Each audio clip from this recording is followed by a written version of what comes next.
بسم الله الرحمن الرحيم الذين إن مكناهم في الأرض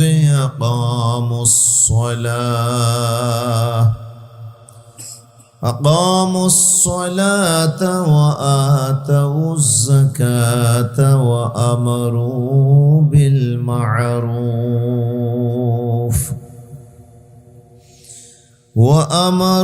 بالمعروف ونهوا عن المنكر ولله عاقبة الأمور صدق الله مولانا العظيم وصدق رسوله النبي الحبيب الكريم ونحن على ذلك من الشاهدين والشاكرين محترم المقام واجب الاحترام আজকের এই কক্সবাজার জেলার রামু উপজেলার অন্তর্গত রাজারকুল ইউনিয়নের পশ্চিম হালদারকুল 41 নম্বর রাজারকুল সরকারি প্রাথমিক বিদ্যালয় প্রাঙ্গণে ঐতিহ্যবাহী সংগঠন হেলফুল ফজুল ইসলামী যুব সংঘের উদ্যোগে দ্বিতীয় বার্ষিক বিশাল আজিমুসান ইসলামী মহাসম্মেলন 2025 এই মাহফিলের শ্রদ্ধাভাজন সভাপতি এলাকার বরেণ্য আলেম দ্বীন জনাব শাহ মৌলানা হাফেজ আহমদ সাহেব হাফেজাহুল্লাহ আজকের মাহফিলে আমার পূর্বে অত্যন্ত সারগর্ব সুন্দর আলোচনা পেশ করেছেন। কক্সবাজারের এই উদীয়মান তরুণ আলেম দ্বীন মুফাসসির কোরআন কক্সবাজার সুগন্ধা পয়েন্টে বাইতুন নূর জামে মসজিদের সম্মানিত খতিব, বিশিষ্ট আইনজীবী, মাদ্রাসাতুল কোরআন কক্সবাজারের সম্মানিত পরিচালক প্রিয় ভাই জনাব মৌলানা হাফেজ অ্যাডভোকেট রিদওয়ানুল কবির সাহেব হাফিজাহুল্লাহ আলোচনা পেশ করেছেন। হযরত মৌলানা এজাজুল করিম শফি সাহেব সিনিয়র শিক্ষক জওয়ারিন আলা ইমদাদুল উলুম মাদ্রাসা, মৌলানা হাফেজ আহমদ জেহাদি খতিব মুয়াজ্জিমের দ্বীপ জামে মসজিদ চাকমারকুল, মৌলানা আরিফুল করিম শফি সাহেব খতিব পশ্চিম হালদারকুল স্টেশন কেন্দ্রীয় জামে মসজিদ, শাহ মৌলানা শফিউল্লাহ সাহেব আব্দুল মজিদ বাপের পাড়া, অসংখ্য ওলামায়ে কেরাম কথা বলেছেন। সমদিয়া মাদ্রাসার সম্মানিত মুহাদ্দিস বরেণ্য আলেম দ্বীন মৌলানা জসিমউদ্দিন মিসবাহ সহ আজকের এই মাহফিলে আগত হাজারাত ওলামায়ে কেরাম, মুরব্বিয়ান আযম, সুধীমণ্ডলী, অতিথিবৃন্দ, এলাকার বিশিষ্ট মুরব্বীগণ, তরুণ যুবক কিশোর ছাত্র ভাইয়েরা, পর্দার আড়ালে আমার অতীব সম্মানিতা মা বোনেরা, আমি আবারও আপনাদের খিদমতে সালাম পেশ করছি। আসসালামু আলাইকুম ওয়া রাহমাতুল্লাহি ওয়া বারাকাতুহু।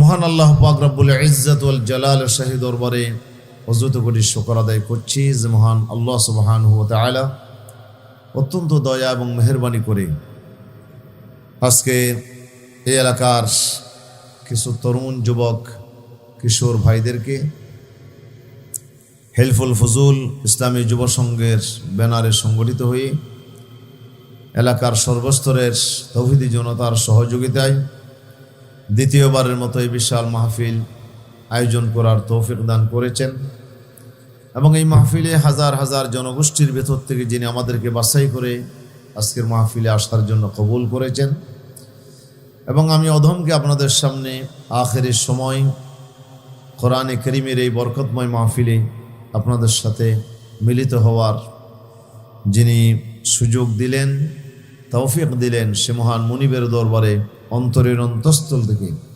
কালেমাত শুকর আদায় করছি। আমরা সকলে পড়ছি আলহামদুলিল্লাহ। আরেকটু জোরে সরে বলি আলহামদুলিল্লাহ। রব্বানা লাকাল হামদ হামদান কাসীরান طيبا مباركا فيه لك الحمد يا ربي كما ينبغي لجلال وجهك وعظيم سلطانك الله أكبر كبيرا الحمد لله كثيرا سبحان الله بكرة وأصيلا আমরা শুকর আদায় করে নিলাম ওই মহান মুনিবের দরবারে, যার একান্ত মেহেরবানি না হলে আজকের এই মাহফিলে আমরা হাজির হতে পারতাম না, শরীক হতে পারতাম না। তিনি দয়া করে আমাদের সুযোগ দিয়েছেন, তৌফিক দিয়েছেন, সেজন্য আমরা তারই দরবারে আলিতে আমরা শুকর আদায় করে নিলাম। সাথে সাথে শুকর আদায় করছি ওই সব তরুণ যুবক কিশোর ভাইদের যারা কষ্ট করে বিশাল মাহফিল আমাদেরকে উপহার দিয়েছেন। আল্লাহ তাআলা তাদের শ্রম মেহনতকে তার দ্বীনের জন্য কবুল করুন, আমরা সকলে বলি আমিন। দুনিয়া এবং আখিরাতে ভাইদেরকে আল্লাহ তাআলা নেমল বদল জাযায়ে খায়ের দান করুন, আমরা সকলে বলি আমিন। ইতিমধ্যে রাত প্রায় 11টা কাছাকাছি, অনেক রাত হয়ে গেছে। একটু আগে শুরু করতে পারলে ভালো হতো। তো তারপরেও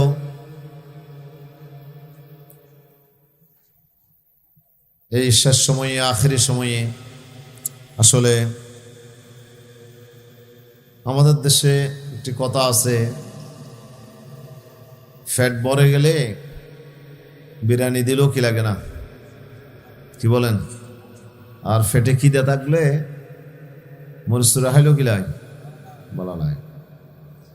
তা আপনাদের তো এখন ফ্যাট তো ভরে গেছে, আমার মনে হয় এখন আবার কিছু দিলে তো বমি হবে, কি বলেন? হ্যাঁ, কি বলে নাই? অনেক রাত হয়ে গেছে। তা আমি আপনাদের সামনে কোরআনে মাজিদের সূরাতুল হজ থেকে, কোন সূরা থেকে বলেন তো? সূরাতুল হজ আমি একটি সূরা আছে, ওই সূরার 41 নম্বর আয়াত আপনাদের সামনে তেলাওয়াত করেছি। আমাকে ভাইয়ের একটি বিষয় দিয়েছেন, বর্তমান সময়ের আলোকে বিষয়টি খুবই গুরুত্বপূর্ণ বিষয়। আমরা মুসলিম উম্মাহ শুধু নয়, সারা পৃথিবীর মানুষ আজকে যে নিয়ামত হারিয়েছে, সেই নিয়ামত আর ফিরে পাবে কিনা,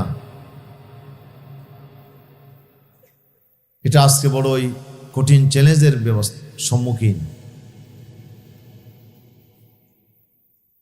যে নিয়ামত মুসলমানরা পেয়েছিল শুধু নয়, সারা বিশ্বের সমগ্র মানব জাতি যে নিয়ামত পেয়েছিল, সে নিয়ামত ছিল ইসলামের খেলাফত ব্যবস্থা। ইসলাম শুধু আমাদেরকে ইবাদত দেয় নাই, নামাজ, রোজা, হজ, জিকির, আজকার, তাসবিহ, তাহলিল, শুধু ইবাদত বন্দেগীর শিক্ষা ইসলাম আমাদেরকে দেয় নাই।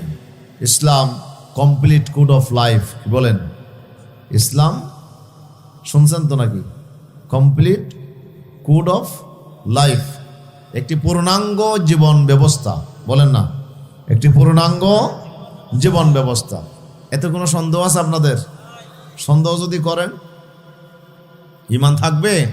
থাকবে না, যেহেতু কোরআনে আল্লাহ তাআলা স্পষ্ট ভাষায় বিষয়টি উল্লেখ করেছেন। সূরাতুল মায়েদার 3 নম্বর আয়াতে আল্লাহ সুবহানাহু ওয়া তাআলা অত্যন্ত স্পষ্ট ভাষায় বিষয়টি ঘোষণা দিয়েছেন।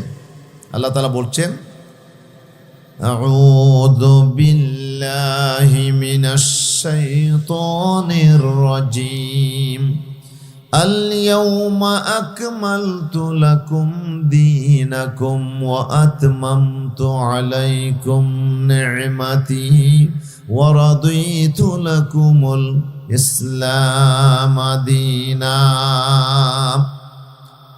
আল্লাহ তাআলা ইরশাদ করছেন, আজকের বিদায় হজের দিনই, আল ইয়াউমা, আয়াতটি নাজিল হয়েছে বিদায় হজের দিন, বিশ্বনবী সাল্লাল্লাহু আলাইহি ওয়াসাল্লামের জীবনের প্রথম হজ এবং জীবনের শেষ হজ।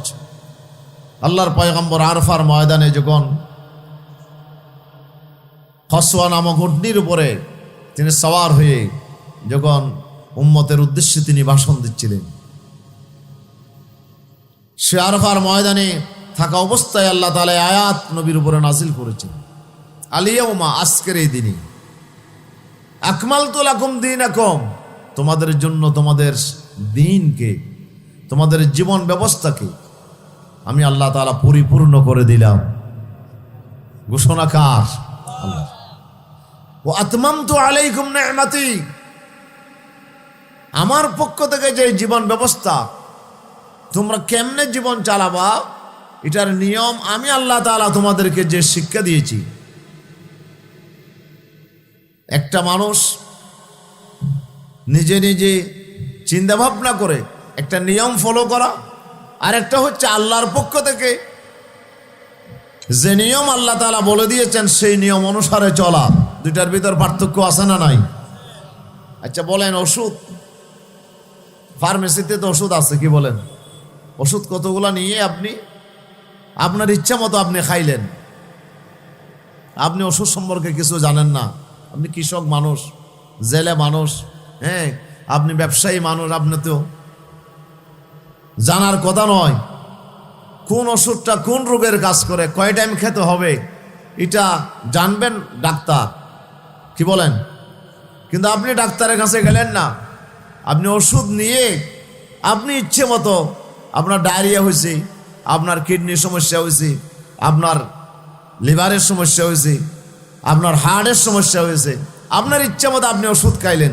আচ্ছা ভালো হবে নাকি মরবেন? আচ্ছা বুঝেন আমার কথা? হ্যাঁ, কি বাঁচার সম্ভাবনা আছে না মরার সম্ভাবনা বেশি? মরার সম্ভাবনা বেশি। কেন?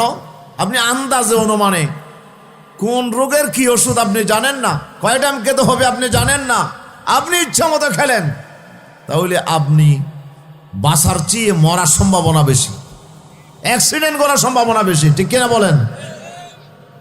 আপনাকে যাইতে হবে কার কাছে? যিনি এই বিষয়ে জানেন, যিনি এই বিষয়ে জানেন তার কাছে আপনাকে যেতে হবে। আমরা মানব জাতি, আমাদের স্রষ্টাকে বলেন তো? আল্লাহ। আল্লাহ সুবহানাহু ওয়া তাআলা আমাদের স্রষ্টা, আমাদের মালিক, তিনি আমাদেরকে সৃষ্টি করেছেন। আচ্ছা বলেন তো আমাদের কি দরকার হবে, কিভাবে চললে ভালো হবে, এটা আমরা বেশি জানবো নাকি আল্লাহ বেশি জানবেন? আল্লাহ তাআলা সবচেয়ে বেশি ভালো জানবেন। আল্লাহ রাব্বুল আলামিন ভালো জানেন আমাদের কি দরকার, কি প্রয়োজন, কিভাবে করলে আমাদের কাজটা সুন্দর হবে, কল্যাণময় হবে, ভালো হবে, আমাদের জন্য ক্ষতিকর হবে না। এটি আমার চেয়ে আল্লাহ তাআলা কোটি কোটি গুণ বেশি ভালো জানেন, ঠিক কিনা বলেন? তিনি আলিমুল গায়বি ওয়াশ শাহাদা, তিনি গোপন প্রকাশ্য সব জানেন, তিনি এক মহাজ্ঞানী, তার জ্ঞানের কোনো শেষ নাই। কোটি কোটি বছর আগের থেকে তিনি জানেন। আল্লাহ রাব্বুল আলামিন যেহেতু জানেন, এই জন্য আল্লাহ রাব্বুল আলামিন তিনি যে ফয়সালা আমাকে দেবেন এটা হবে সবচেয়ে নিরাপদ, এটা সবচেয়ে বেশি আমার জন্য কল্যাণকর এবং আমার জন্য উপকারী। আর আমি আন্দাজে অনুমানে যদি একটা নিয়ম আমি ফলো করি তাহলে অবশ্যই এখানে আমার ক্ষতির সম্ভাবনা আছে। এই জন্য আল্লাহ রাব্বুল আলামিন বলেন, বান্দা তুমি দুনিয়াতে কেমনে চলবে, কিভাবে চলবে, আমি আল্লাহ রাব্বুল আলামিন তোমাকে নিজের ইচ্ছার কাছে আমি ছেড়ে দেই নাই। আমি আল্লাহ তাআলা দায়িত্ব গ্রহণ করেছি। ইন্না হাদাইনাহুস সাবিলা ইম্মা শাকিরা ওয়া ইম্মা কাফুরা। সৃষ্টি তৈরি করে তার ইচ্ছা মতো চলার জন্য আমি তাকে ছেড়ে দেই নাই।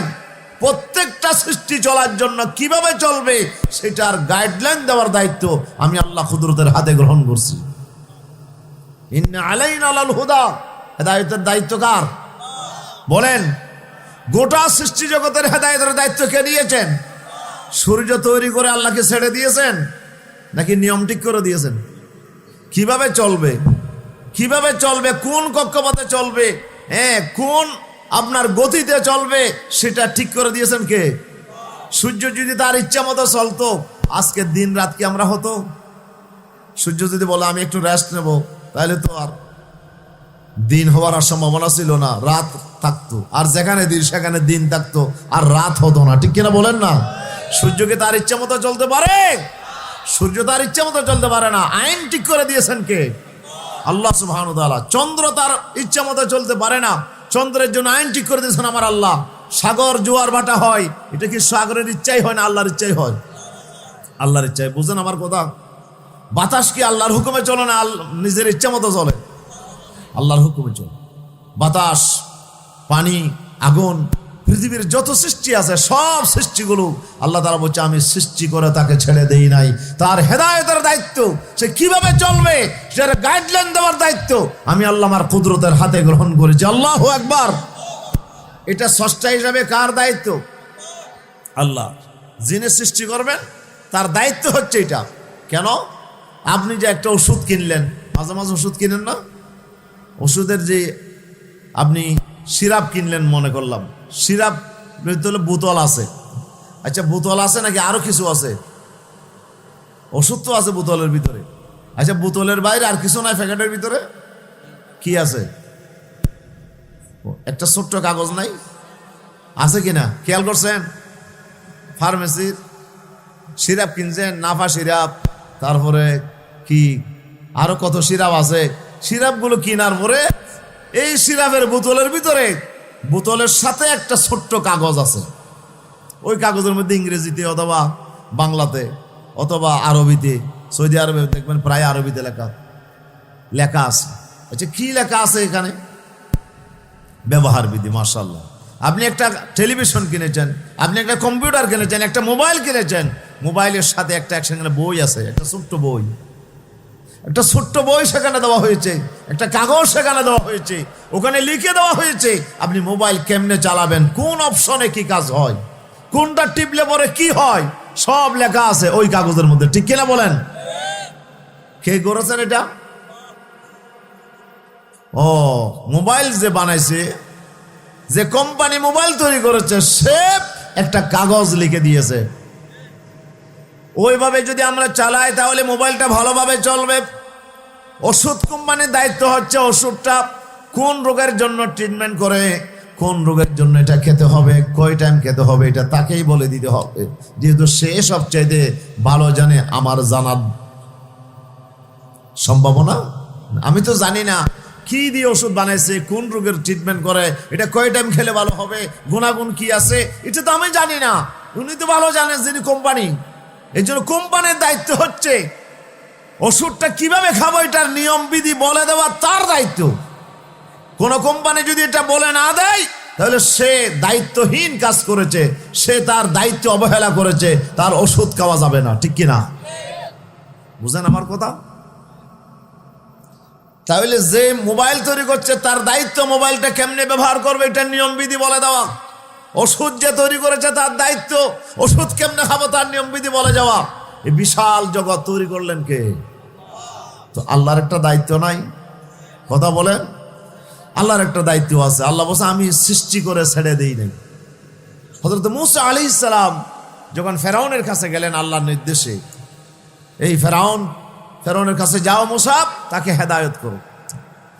মূসা এবং হারুন দুজনে গিয়ে ফেরাউনের কাছে আল্লাহর পক্ষ থেকে দ্বীনের দাওয়াত নিয়ে গেলেন। ফেরাউনকে বললেন, ফেরাউন রে, আমরা এসেছি রব্বুল আলামিনের পক্ষ থেকে, সে আল্লাহর উপরে তুমি ঈমান আনো, আল্লাহকে বিশ্বাস করো। ফেরাউন বলল আমার রব্বুল আলামিন। আবার রব্বুল আলামিন বলে সেটা কি? ফামার রব্বুকুমা ইয়া মূসা, মূসা তুমি আবার কোন রবের দাওয়াত নিয়ে এসেছো? আনা রব্বুকুমুল আলা, আমি তো সবার ভিতরে সবচেয়ে বড় রব, আমি তো খোদা। আবার কোন খোদার দায়িত্ব নিয়ে আসছো তুমি, দাওয়াত নিয়ে এসেছো? তখন মূসা আলাইহিস সালাম বললেন যে রব্বুনাল্লাযী আ'তা কুল্লা শাইইন খালকাহু সুম্মা হাদা। আমার রবকে জানো? আমার রব হচ্ছে উনি যিনি সৃষ্টি করে প্রত্যেকটা সৃষ্টিকে কিভাবে চলবে তার গাইডলাইন যিনি দিয়েছেন, উনি হলেন আমার আল্লাহ। আল্লাহর পরিচয় কি? আল্লাহ তাআলা এত দায়িত্বহীন নয়। কোম্পানি যদি দায়িত্ব পালন করে, মোবাইল কোম্পানি যদি তার দায়িত্ব পালন করে বই দিতে পারে, আমার আল্লাহ কি সৃষ্টি করে আল্লাহ তাআলা কি অক্ষম হয়ে গেছেন সৃষ্টির জন্য একটা আইন দিতে পারে না? অবশ্যই পারে। মুরব্বী গুটিতে হরজত দেয়, ও বয়স্ক মানুষ কষ্ট নহনাতে বিষয় একখানা কঠিন আর কি, ওনারা বুঝাইতে দেখি কতটুকু ফারাজ ইনশাআল্লাহ।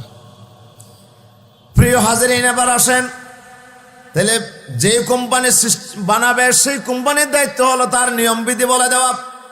দুনিয়াতে আল্লাহ তাআলা আমাদেরকে সৃষ্টি করেছেন, সুতরাং আমরা দুনিয়াতে কিভাবে চলবো, কিভাবে দুনিয়াতে আমরা জীবন পরিচালনা করব, কিভাবে আমরা ভাত খাবো, কিভাবে আমরা সংসার করব, কিভাবে ব্যবসা করব, কিভাবে আমরা বিচার ফায়সালা করব, কিভাবে আমি সমাজ পরিচালনা করব, আমার দুনিয়াতে যত কাজ আছে এইগুলো কেমনে করব, এটা বলে দেওয়ার দায়িত্ব, নিয়ম বলে দেওয়ার দায়িত্ব, গাইডলাইন দেওয়ার দায়িত্ব কার?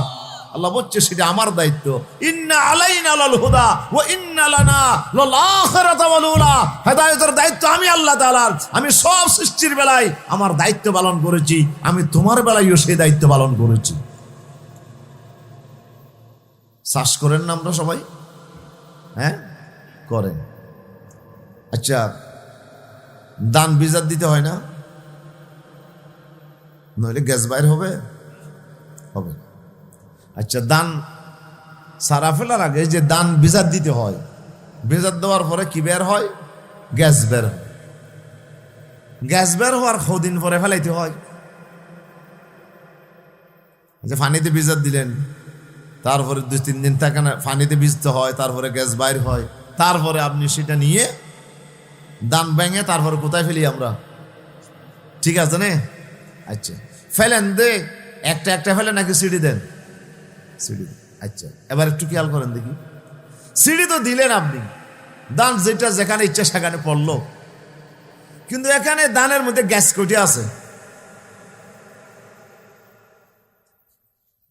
এখন দেখতালা হয়ে গেল, আসলে কয়টা? একটা না দুইটা?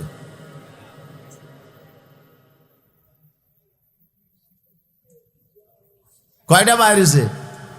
দুইটা। মাশাআল্লাহ, মুরব্বী হয়ে দিয়ে কথা ঠিক, বুড়া মনে লাগে বাজিয়ে তোর লাগে। কয়টা বাইরেছে? একটা মোটা আর একটা চিকন।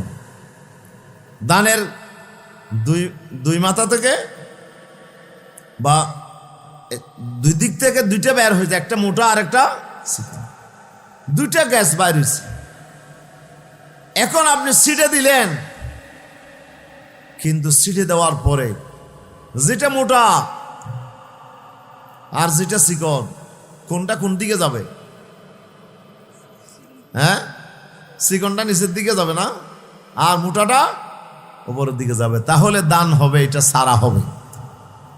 আমি তো ফেলে দিলাম, কিন্তু চিকনটা যে নিচের দিকে যাবে, মোটাটা আবার চারা হয়ে যে উপরের দিকে উঠবে, এইটা তাকে কে বলে দিল বলেন তো? এই হেদায়েতটা কে দিয়েছে? আল্লাহ বলে যে দানকে, দানের থেকে যে গ্যাস বাইর হয়েছে, মোটাটাকে আমি বললাম যে এই মোটা তুমি উপরের দিকে ওঠো, আর চিকনটাকে বললাম তুমি নিচের দিকে যাও, তুমি শিকড় হয়ে যাবে আর একটা গাছ হয়ে যাবে। জোরে বলি আল্লাহু আকবার। হেদায়েত কে দিয়েছে? তাহলে ছোট্ট একটা ধানকেও হেদায়েত দিলেন কে? একটা গাছকেও আল্লাহ হেদায়েত দিলেন, পানিকে হেদায়েত দিলেন, সাগরকে হেদায়েত দিলেন, গোটা সৃষ্টি জগৎকে আল্লাহ তাআলা হেদায়েত দিলেন। তাহলে সৃষ্টির সারা জীব মানুষকে আল্লাহকে হেদায়েত দিবেন না? দিবেন কিনা? আল্লাহ রাব্বুল আলামিন বলেন আমি দিয়েছি, ইন্না হাদাইনাহুস সাবিলা ইম্মা শাকিরাও ওয়া ইম্মা কাফুরা। নিশ্চয় আমি আল্লাহ সুবহানাহু ওয়া তাআলা মানব জাতির জন্য হাদাইনাহুস সাবিলা, আমি আল্লাহ দায়িত্ব পালন করেছি, আমি তাকে রাস্তা দেখিয়েছি।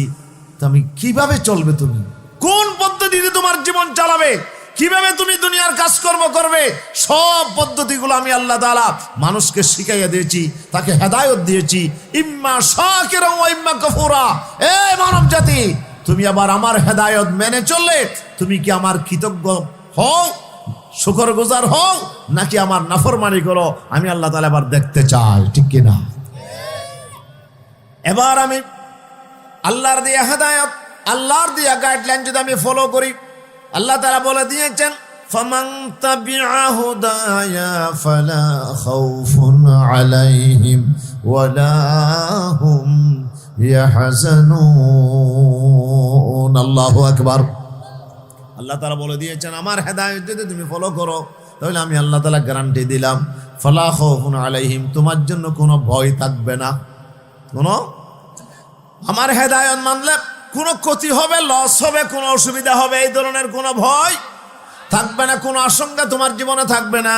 আল্লাহর দেয়া নিয়ম ফলো করে চললে জীবনে কোনো অশান্তি আসবে, এর কোনো ভয় তোমার করা লাগবে না। ওয়ালা হুম ইয়াহজানুন, এবং ভবিষ্যৎ জীবনে কবরে হাসরে তুমি মরে যাওয়ার পরে তোমার জীবনের জন্য কোনো তোমাকে খেসারত দিতে হবে, শাস্তি ভোগ করতে হবে, এমন কোনো আশঙ্কাও তোমাকে করা লাগবে না।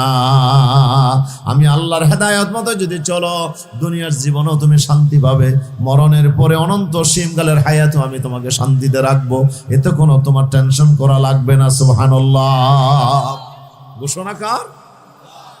আল্লাহ। এরপর আমার আল্লাহ তাআলা বলে দিলেন, ওয়ামান আ'রাদা আন যিকরি ফাইন্না লাহু মাঈশাতান দানকা ওয়া নাহশুরুহু ইয়াওমাল কিয়ামাতি আ'মা। যদি আমার দেয়া হেদায়েত থেকে তুমি ফিরে যাও, বিমুখ হয়ে যাও, মান আ'রাদা আন যিকরি, আমার উপদেশ থেকে, আমার জিকির থেকে যদি কোনো ব্যক্তি বিমুখ হয়ে যায়, ফিরে যায়, আমি আল্লাহ বলে দিলাম যে সে জীবনে কোনোদিন শান্তি পাবে না। ইন্না লাহু মাঈশাতান দানকা, ইন্না তাকিদের জন্য, আবার লহু খবরে মুকদ্দম, এটাও তাকিদের জন্য। উলামায়ে কেরাম বুঝবে, আল্লাহ বলে যে খামোকা নিশ্চয় নিশ্চয় আমি তার জন্য একটা সংকটময় জীবন, একটা অশান্তির জীবন আমি তার জন্য রেখে দিয়েছি। দুনিয়াতেও অশান্তি ভোগ করবে, মরণের পরও অশান্তি ভোগ করবে, আযাবের ভিতরে তাকে তার জীবন কাটাতে হবে অনন্তকাল ধরে, কোটি কোটি বছর আমার জাহান্নামের আগুনে তাকে জ্বলতে হবে, ঠিক কিনা? ওয়া নাহশুরুহু ইয়াওমাল কিয়ামাতি আমা, কিয়ামতের দিন তাকে আমি অন্ধ করে কিয়ামতের মাঠে তুলব, আধা করে তুলব। কেন? সে প্রশ্ন করবে, আল্লাহ রব্বি লিমা হাশারতানি আমা, তুমি আমাকে আধা করছো কেন? ওয়াকাদ কুনতু বাসীরা, আমি তো দুনিয়াতে চোখওয়ালা ছিলাম, আল্লাহ তুমি আমাকে আধা করছো কেন? আল্লাহ বলছে, আধা করছে এই জন্য আমার হেদায়েত তোমার কাছে গেছিল, কিন্তু তুমি চোখ থেকেও আমার হেদায়েতের দিকে দেখো নাই, ঠিক কিনা? বেশি হারবারি হয়ে, বেশি চালু হয়ে, নিজেকে বেশি বুদ্ধিমান মনে করে, আমার হেদায়েতকে অ্যাভয়েড করে, আমার গাইডলাইনকে অ্যাভয়েড করে তুমি নিজের ইচ্ছা মতো চলেছ, সেই জন্য আমি আল্লাহ আজকে তোমার নিকট থেকে চোখের পাওয়ার কেড়ে নিলাম, তোমাকে অন্ধ করে আজকে কিয়ামতের মাঠে তুললাম। প্রিয় উপস্থিতি, তাহলে আল্লাহর দেয়া হেদায়েত আছে না নাই? বলেন। আল্লাহ বলছেন, আমি মহা জ্ঞানের অধিকারী, আলেমুল গায়ব, সেজন্য আমার জ্ঞানে কোনো অপূর্ণতা নাই। এই জন্য আমি মানুষের জন্য এমন একটা গাইডলাইন দিয়েছি যে গাইডলাইনে কোনো অপূর্ণতা নাই। আমি এমন এক হেদায়েত দিয়েছি যে হেদায়েতের মধ্যে কোনো অপূর্ণতা নাই। বান্দারে, ওয়া আতমামতু আলাইকুম নি'মাতি, আমি আমার দিনকে পরিপূর্ণ করে দিলাম, আমার দেয়া জীবন ব্যবস্থাকে আমি তোমাদের জন্য আজকে পরিপূর্ণ করে দিলাম, কোনো সাইড বাকি রাখি নাই। তোমার ব্যক্তি জীবন থেকে শুরু করে, তোমার ইবাদত বন্দেগী থেকে শুরু করে, তোমার পারিবারিক জীবন, তোমার সামাজিক জীবন, তোমার রাষ্ট্রীয় জীবন, তোমার জন্ম থেকে মৃত্যু পর্যন্ত যা লাগবে সব আমি আল্লাহ তাআলা তোমাদের জন্য পরিপূর্ণ করে দিলাম কোরআনের ভিতরে। সুবহানাল্লাহ বলেন না? আর ও আতমামতু আলাইকুম নি'মাতি, আল্লাহ বলছে আমার দেয়া এই বিধান, এটি হচ্ছে তোমাদের জন্য নিয়ামত। তোমাদের জন্য কি? আল্লাহ বলতেছে আল্লাহর দেয়া বিধান আমাদের জন্য কি? নিয়ামত। আল্লাহ বলছে, ওয়া আতমামতু আলাইকুম নি'মাতি, আমার নিয়ামতকে আজকে তোমাদের জন্য পরিপূর্ণ করে দিলাম। এখন আল্লাহ সুবহানাহু ওয়া তাআলা বলছে, ওয়া রাদিতু লাকুমুল ইসলাম দীনা, আমি তোমাদের জন্য পছন্দ করেছি, মনোনীত করেছি তোমাদের জন্য একটা মাত্র বিধান, সেই বিধানের নাম হচ্ছে ইসলাম। সেটার নাম কি? আল্লাহর দেয়া বিধানের নাম কি? আল্লাহর দেয়া গাইডলাইনের নাম কি? ইসলাম। ইসলাম নামক জীবন ব্যবস্থাটা আমি আল্লাহ তোমাদের জন্য পছন্দ করেছি, এটা তোমাদের জন্য আমি পাঠিয়ে দিলাম নবীর মাধ্যমে। এবার তোমাদের দেখতে চাই আমার এই হেদায়েত মতো তোমার জীবন চালাও কিনা। প্রিয় উপস্থিতি, তাহলে আল্লাহর দ্বীনের ভিতরে কোন অপূর্ণতা আছে? কমতি আছে? আমার ব্যক্তিগত জীবন কেমনে চালাবো, ইবাদত বন্দি কেমনে করবো, এটা যেমন আছে, আমার রাষ্ট্র কেমনে চলবে এই বিষয়টাও আমার কোরআনের ভিতরে আছে না নাই? কথা বলেন, আছে না নাই? তাহলে ইসলাম যদি পরিপূর্ণ হয়, ইসলাম যদি পরিপূর্ণ হয় তাহলে সব টাকা লাগবে, যদি পরিপূর্ণ না হয় তাহলে কোনো কথা নাই, একটা আছে আর দুইটা নাই, এরকম হইতে পারে। কিন্তু আল্লাহ বলছে আমি পরিপূর্ণ করে দিলাম, মা ফাররাতনা ফিল কিতাবি মিন শাই, আমি কিতাবের ভিতরে কোনো কিছু কম করি না, সব খুলে খুলে বর্ণনা করে দিয়েছি।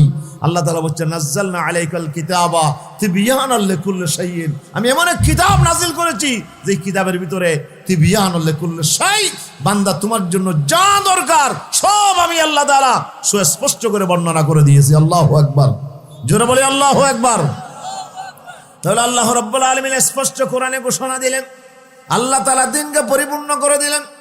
আল্লাহ যেমন ইবাদতের বিধান দিয়েছেন ব্যক্তির জীবনে, ঠিক তেমনি ভাবে পরিবারের জন্য আমার সংসার জীবন কেমনে চালাবো, আমি বিয়ে শাদী কেমনে করব, আমি আমার পরিবারকে কেমনে পরিচালনা করব, আমার মা বাবার সাথে কি আচরণ করব, বিবির সাথে কি আচরণ করব, সন্তানের সাথে কি আচরণ করব, ভাই বোনের সাথে কি আচরণ করব, আত্মীয় স্বজনের সাথে কি আচরণ করব, এটা আল্লাহ তাআলার কোরআনের ভিতরে আছে না নাই? আছে না নাই? এর পরে যদি আমার হাতে ক্ষমতা আসে, আমি বিচার কেমনে করব, আমি এই দুনিয়ার জমিনে কেমনে আমার, যদি আমি মেম্বারের দায়িত্ব পাই মেম্বারিটা আমি কেমনে চালাবো, যদি আমি চেয়ারম্যান হয়ে যাই আমি কেমনে চেয়ারম্যানই চালাবো, কেমনে আমি এমপি যদি হয়ে যাই এমপিগিরি আমি কেমনে চালাবো, আমি যদি মন্ত্রী হয় দেশটা কেমনে পরিচালনা করব, এটার বিধান, এটার গাইডলাইন আল্লাহর কোরআনের ভিতরে আছে না? না আছে নাকি? আছে। এবার আসে আল্লাহ রাব্বুল আলামিন শুধু ইবাদতের বিধান দেয় নাই, আল্লাহ তাআলা খেলাফতের বিধানও দিয়েছেন। রাষ্ট্র কেমনে চালাতে হবে এটার গাইডলাইনও কোরআনের ভিতর আছে। আছে না নাই? আছে। এবার আসেন আল্লাহ রাব্বুল আলামিন এই যে গাইডলাইন দিয়েছেন, এই গাইডলাইনের আলোকে, এই কোরআনের আলোকে আমার বিশ্বনবী মুহাম্মদ রাসূলুল্লাহ, জোরে বলেন না সাল্লাল্লাহু আলাইহি ওয়াসাল্লাম, তিনি প্রথম এই কোরআনের আইন দিয়ে, কোরআনের বিধান দিয়ে তিনি একটি রাষ্ট্র কায়েম করেছিলেন, যে রাষ্ট্রের নাম ছিল মদিনা রাষ্ট্র। জানেন তো আপনারা, আমার রাসূল একটা রাষ্ট্র কায়েম করেছিলেন। সে রাষ্ট্রের প্রেসিডেন্ট কে ছিলেন? মুহাম্মাদুর রাসূলুল্লাহ, জোরে বলেন না সাল্লাল্লাহু আলাইহি ওয়াসাল্লাম। আর কেউ ছিল? বলেন আর কেউ ছিল? আমার নবী ছিলেন প্রেসিডেন্ট, উনি ছিলেন সবময় ক্ষমতার অধিকারী এই মদিনা রাষ্ট্রে। উনি কোথায় বসে দেশ পরিচালনা করেছেন, ওনার গণভবন কোথায় ছিল? আমাদের দেশ চালায় যেখানে, সেখানে প্রধানমন্ত্রী যেখানে বসেন এটাকে বলা হয় গণভবন। এটা কি? গণভবন।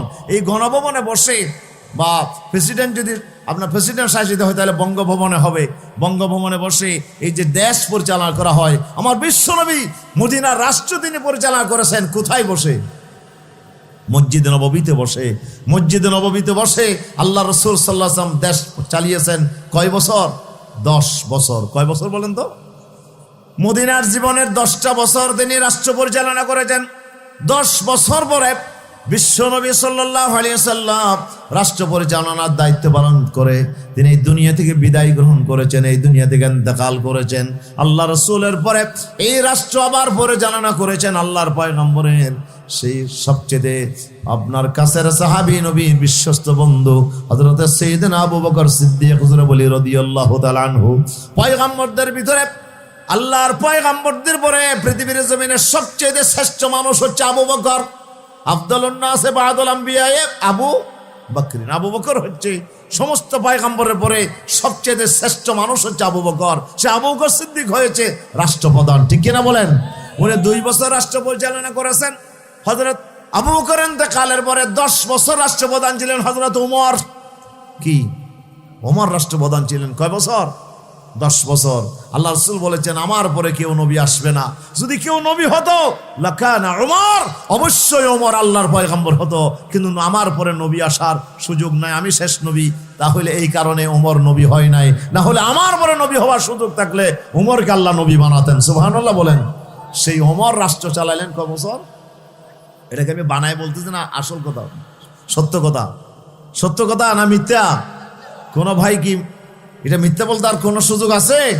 এটা কিতাবে, এটা ইতিহাসে সুস্পষ্টভাবে লেখা আছে।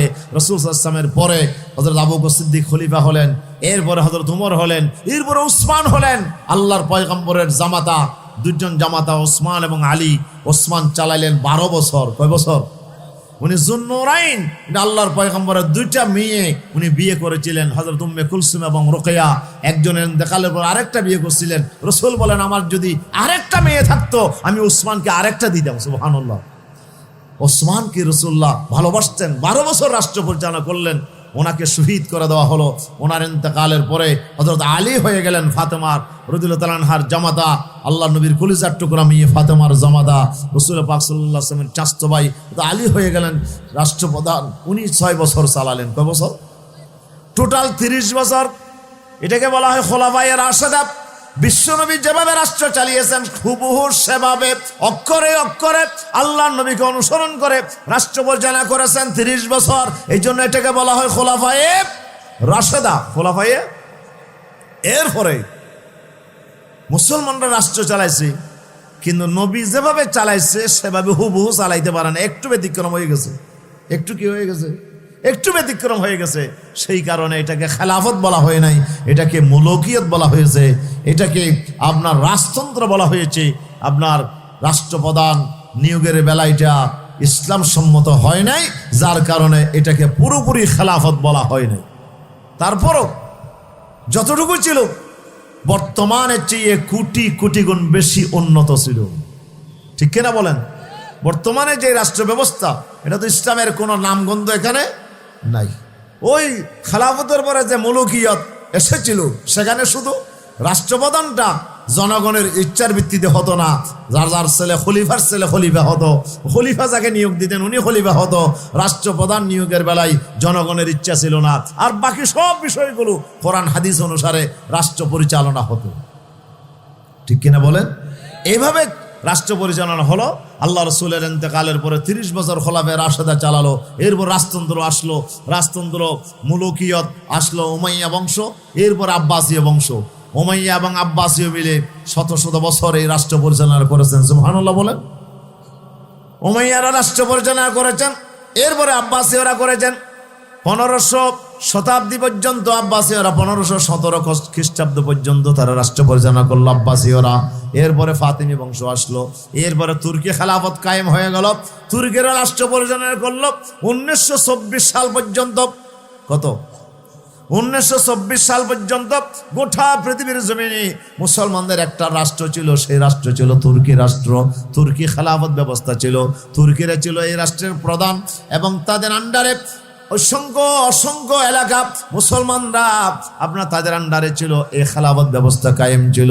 1924 সালে এসে খ্রিস্টানদের ষড়যন্ত্রের কারণে, মুনাফিকদের কারণে এই রাষ্ট্র ব্যবস্থা মুসলমানরা হারিয়ে ফেলেছে। বর্তমানে 2025 সাল, 2024 পার হয়ে গেল।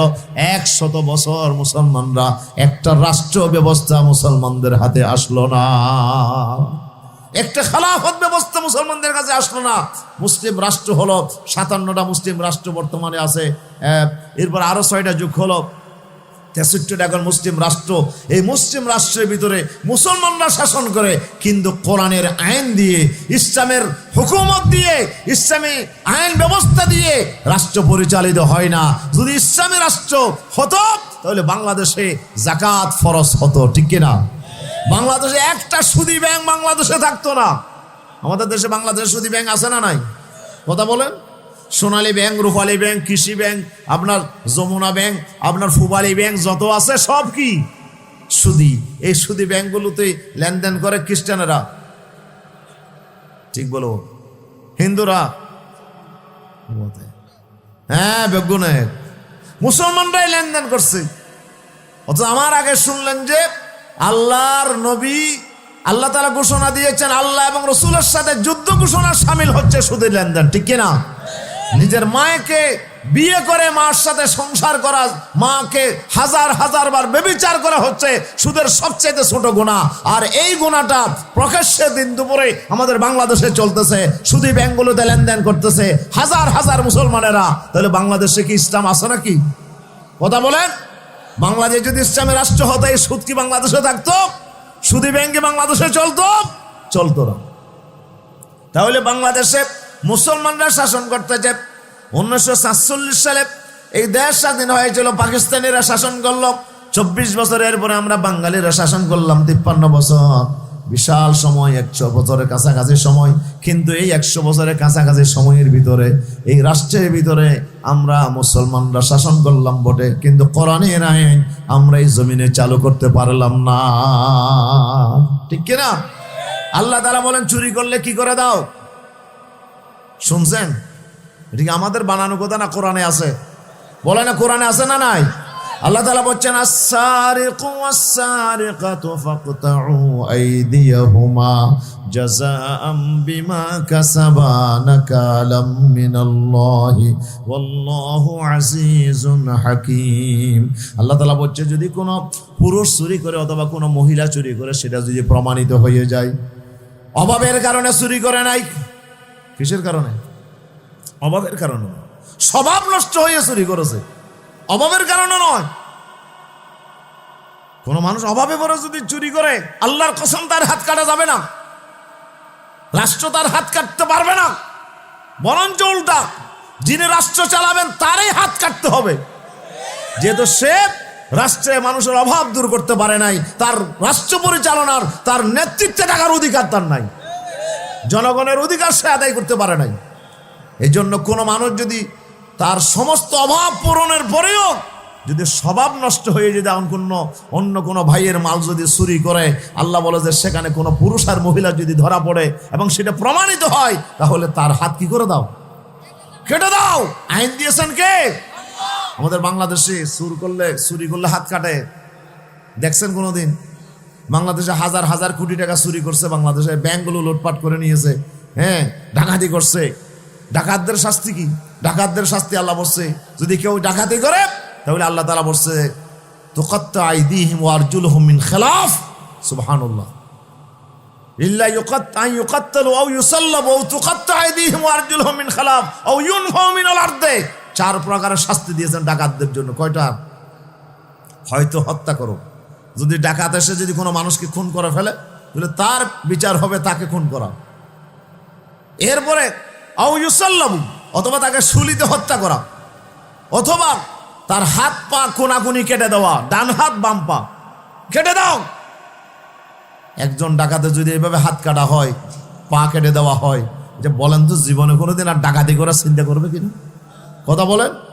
বাংলাদেশে যারা হাজার হাজার কোটি টাকা জনগণের লুটপাট করেছে, চুরি করেছে, এই সব চোরদের ভিতরে এরা কি অভাবে ফটো চুরি করছে? কথা বলেন। তো অভাবে ফটো চুরি করে নাই, শত শত কোটি টাকা চুরি করেছে।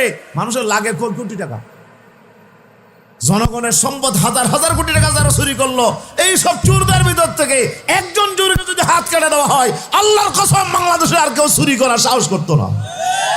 কিন্তু এই আইন কি বাংলাদেশে আছে নাকি? তাহলে বাংলাদেশে কি কোরআনের শাসন আছে? কোরআনের আইন নাই। তাহলে বাংলাদেশে কার আইন আছে? ওই ব্রিটিশেরা, খ্রিস্টানেরা যে আইন তৈরি করছিল, যে চুরি করলো জেল দাও, ডাকাতি করলো কি দাও? জেল দাও। এই আইনটা ব্রিটিশেরা তৈরি করছিল, সে আইন এখনো আছে। পাকিস্তান আমলও ছিল, বাংলাদেশে আমলও আছে, এখনো কোরআনের সে আইন বাংলাদেশে চালু হয় নাই। ঠিক কিনা বলেন না?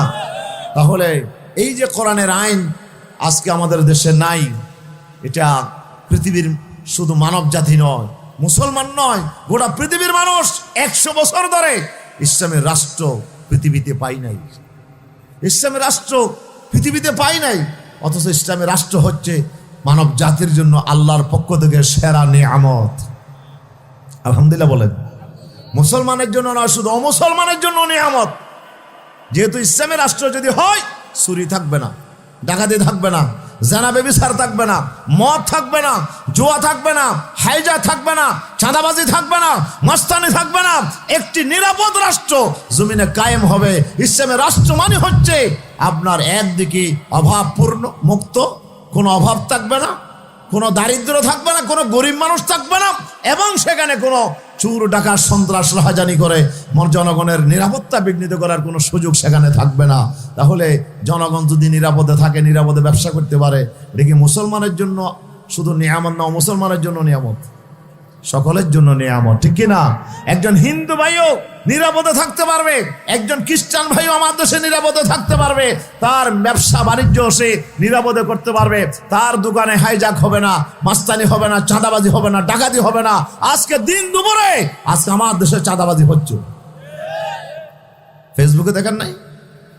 দিন দুপুরে মার্কেটের ভিতর ঢুকে চাঁদা দেয় না, এই কারণে রামদা দিয়ে আজকে আপনার মানুষের উপর হামলা করা হচ্ছে।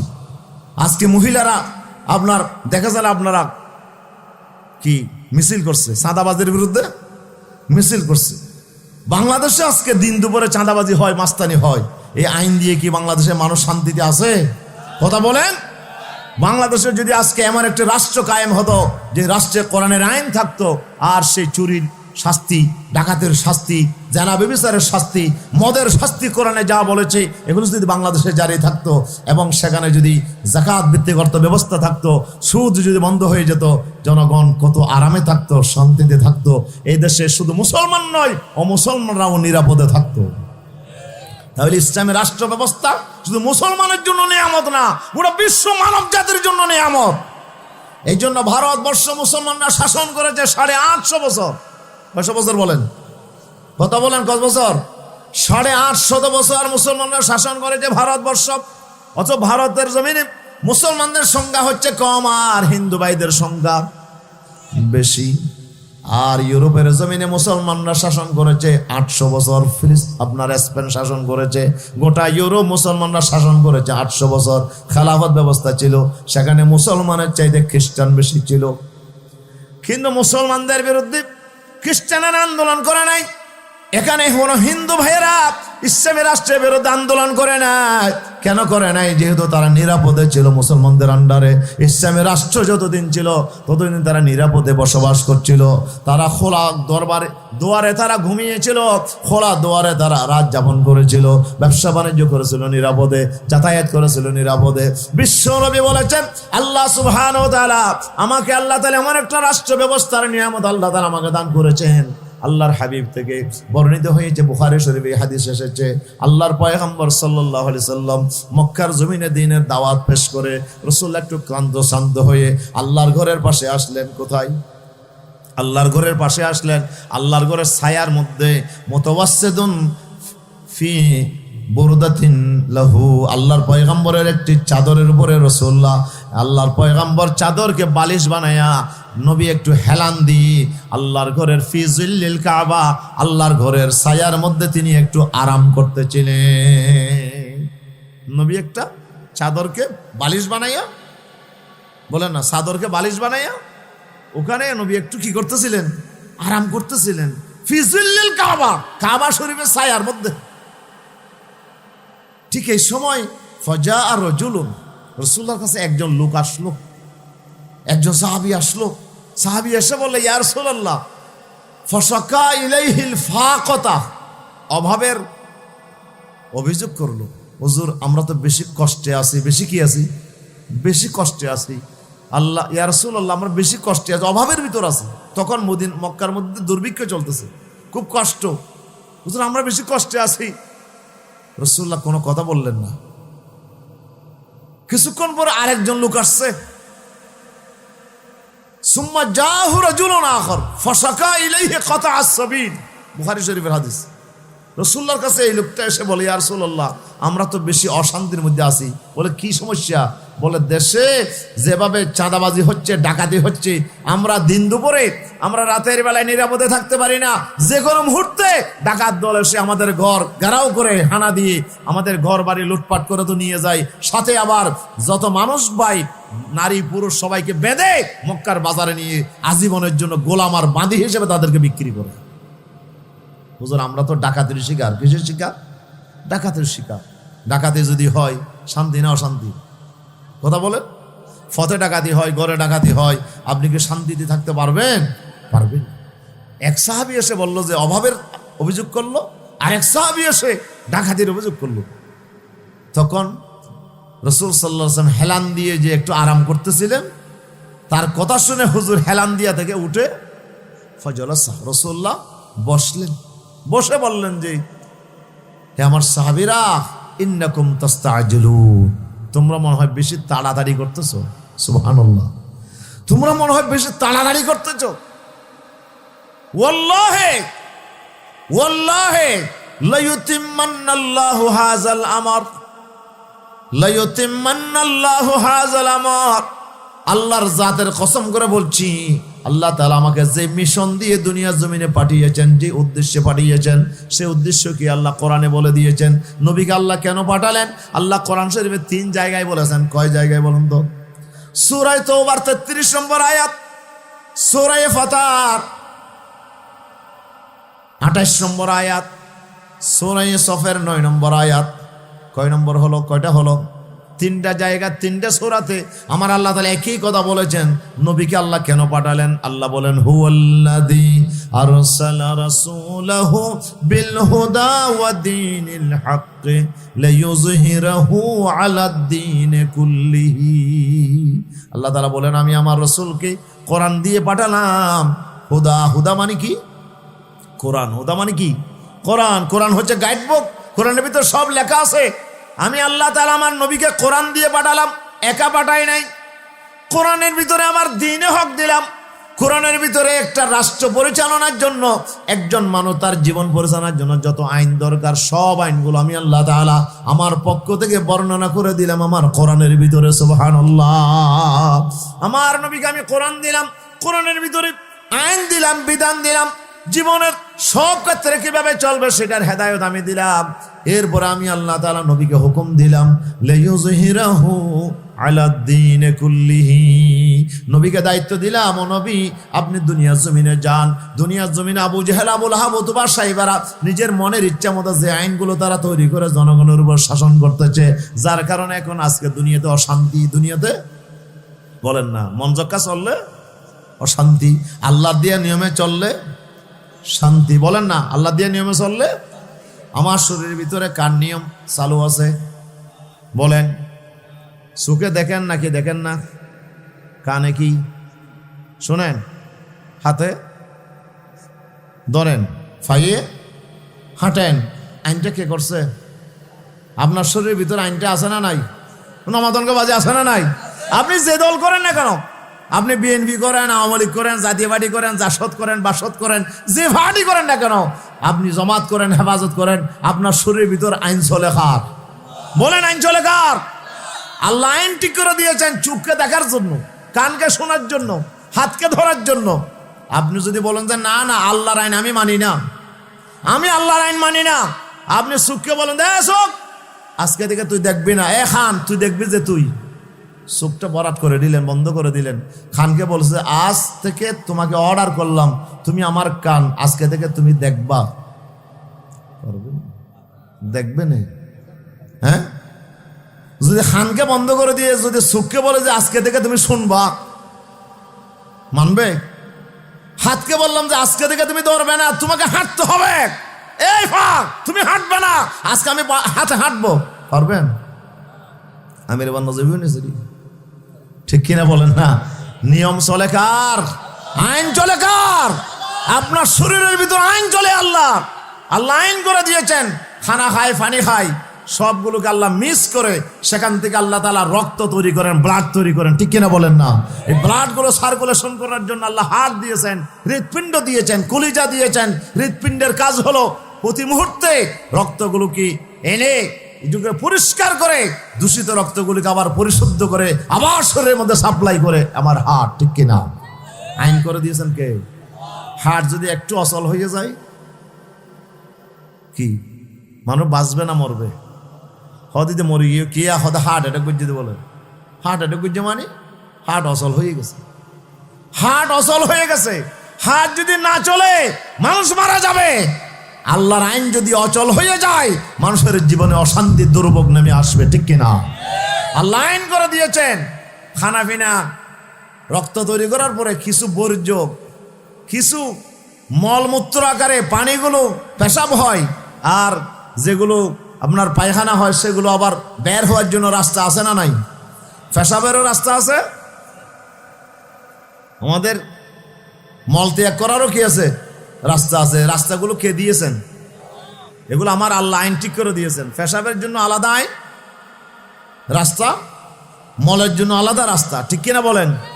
আপনি তো পানি খেলেন, আপনি ভাত খেলেন, আল্লাহু আকবার, পানিও খেলেন, ভাতও খেলেন, কিন্তু পানি গেলেন পানির জায়গায়, পানি ভাত গেলেন ভাতের জায়গায়, ঠিক কিনা বলেন না? আল্লাহ তাআলা সব ঠিক করে দিলেন। এবার এগুলো মিক্স করে ব্লাড তৈরি করার পরে কিছু পেশাব হয়ে গেল, কিছু পায়খানা হয়ে গেল, এগুলো আবার বের হওয়ার জন্য রাস্তা ঠিক করে দিয়েছেন। কোনো কারণে যদি পেশাব বন্ধ হয়, বলেন শান্তি না অশান্তি? নামাতে কেন অশান্তি? যার পেশাব বন্ধ হয়েছে তাকে একটু জিজ্ঞেস করে দেখেন অশান্তি হারে হয় বাজে। আমার মরহুম আব্বাজানের যখন পেশাব বন্ধ হয়ে গেল, গাড়ি আনলাম ডাক্তারের কাছে নিয়ে যাবো। উনি বলে আমি ডাক্তারের কাছে যাবো না, মরে যাব না। কোনোভাবে বুঝাইতে পারলাম না, গাড়ি আবার ফেরত দিয়েছে। আবার যখন যন্ত্রণা বাড়ছে কিছুক্ষণ পরে আবার গাড়ি আনলাম, উনি যায় না। 3 বার এনার পরে কোনোভাবে জোর করে গাড়িতে তুলে, তখন আলফুয়াত ছিল ওই ফানবাজার রোডের এখানে, ফানবাজার রোডের মাথায় কি ছিল, আলফাদ আসছে যে মাত্র, ওখানে নিয়ে গেলাম। তারপরে ডাক্তার দেখে 5 দিয়ে যখন পেশাব চালু করে দিল, তখন আমার আব্বা আমাকে বলছে যে মনে হচ্ছে আমি দুনিয়াতে আবার আসছি। এতক্ষণ যে কি যন্ত্রণা আমার, আমি তো মনেই করেছিলাম দুনিয়াতে আর বাঁচবো না। আল্লাহু আকবার। এখন মনে হচ্ছে যেন আমি দুনিয়াতে আবার নতুন করে জন্মগ্রহণ করলাম। পেশাব যার বন্ধ হয়েছে, যন্ত্রণা কাকে বলে, কয় প্রকারও কি কি, উনি ছাড়া আর কেউ বুঝবে না, ঠিক কিনা বলেন না? তখন আবার কিছুদিন পরে নিয়ে আসলাম, আবার বন্ধ হয়ে গেল, আবার নিয়ে গেলাম, আবার 5 দিল। পরীক্ষা নিরীক্ষা করে এবার দেখলাম হতে এখানে গোস্ত বাড়ছে। বারবার কেন বন্ধ হয়? পেশাবের লাইনের মধ্যে কি আছে? গোস্ত বেড়ে গেছে, পেশাব ঠিক মতো ক্লিয়ার হচ্ছে না, গোস্তটা অপারেশন করতে হবে। ঢাকা আলবারকা হাসপাতালে নিয়ে গেলাম, সেখানে অপারেশন হলো। এরপরে আর কোনোদিন আর সমস্যা দেখা যায় নাই। তাহলে আল্লাহ রাব্বুল আলামিন আইন যেটা করে দিয়েছেন পেশাব জারি হওয়ার জন্য, আল্লাহর আইনটা যখন ব্রেক হয়ে গেছে, অচল হয়ে গেছে, গোস্ত বাড়ার কারণে, পাথর হওয়ার কারণে, আল্লাহর আইনটা যখন অচল হয়ে গেছে, শরীরে শান্তি না অশান্তি? কিন্তু যখন আমি চালু করে দিলাম, অপারেশন করে যখন বাধাটা সরিয়ে দিলাম, গোস্তটা নিয়ে ফেললাম, পাথরটা নিয়ে ফেললাম, এখন শান্তি নাকি অশান্তি? তাহলে বোঝা গেল দুনিয়ার জমিনে অশান্তির মূল কারণ হচ্ছে মানুষের বানানো আইন দিয়ে দেশ শাসন করার কারণে আজকে জমিনের মধ্যে চুরি বাড়ছে, ডাকাতি বাড়ছে, সন্ত্রাস বাড়ছে, রাহাজানি বাড়ছে, জানা ব্যভিচার হচ্ছে। আজকে মানুষগুলো দিন দিন অশান্তির ভিতরে জ্বলতেছে। তার মূল কারণ হলো মানুষ আল্লাহর রব্বুল আলামিনের আইন কি মানুষ বাদ দিয়ে নিজের তৈরি করা আইন দিয়ে দেশে চলে বলে আজকে অশান্তি। এই জন্য বিশ্ব নবীকে আল্লাহ বললেন, ও নবী, মক্কার জমিনে, আরবের জমিনে, গোটা পৃথিবীতে আজকে অশান্তির আগুন জ্বলছে। আপনাকে আমি পাঠালাম, কোরআন দিলাম, কোরআনের ভিতরে আমি আইন তৈরি করে দিলাম। আমার দুই আইনকে, মক্কার আবু জেহেল, আবুল আবের তৈরি করা আইনগুলোকে উৎখাত করে ডাস্টবিনে ফেলে দিয়ে কোরআনের আইনকে আপনি দেশে চালু করেন। এই আইন চালু করার জন্য আপনাকে দুনিয়াতে পাঠালাম। নবী আসছেন কি জন্য? তসবিহ পড়ার জন্য, নুমাতবাজ। আমি বানাই বলতেছি না, কোরআন থেকে বলছি, কোরআন থেকে বলছি। সূরা ফতহাতে আল্লাহ 29 নম্বর আয়াতে বলছে, ওয়াকাফা বিল্লাহি শহীদা। কোন মুফতি সাহেবের ফতোয়ার দরকার নেই, কোন মুফতির ফতোয়ার দরকার নেই। নবী কেন আসছে?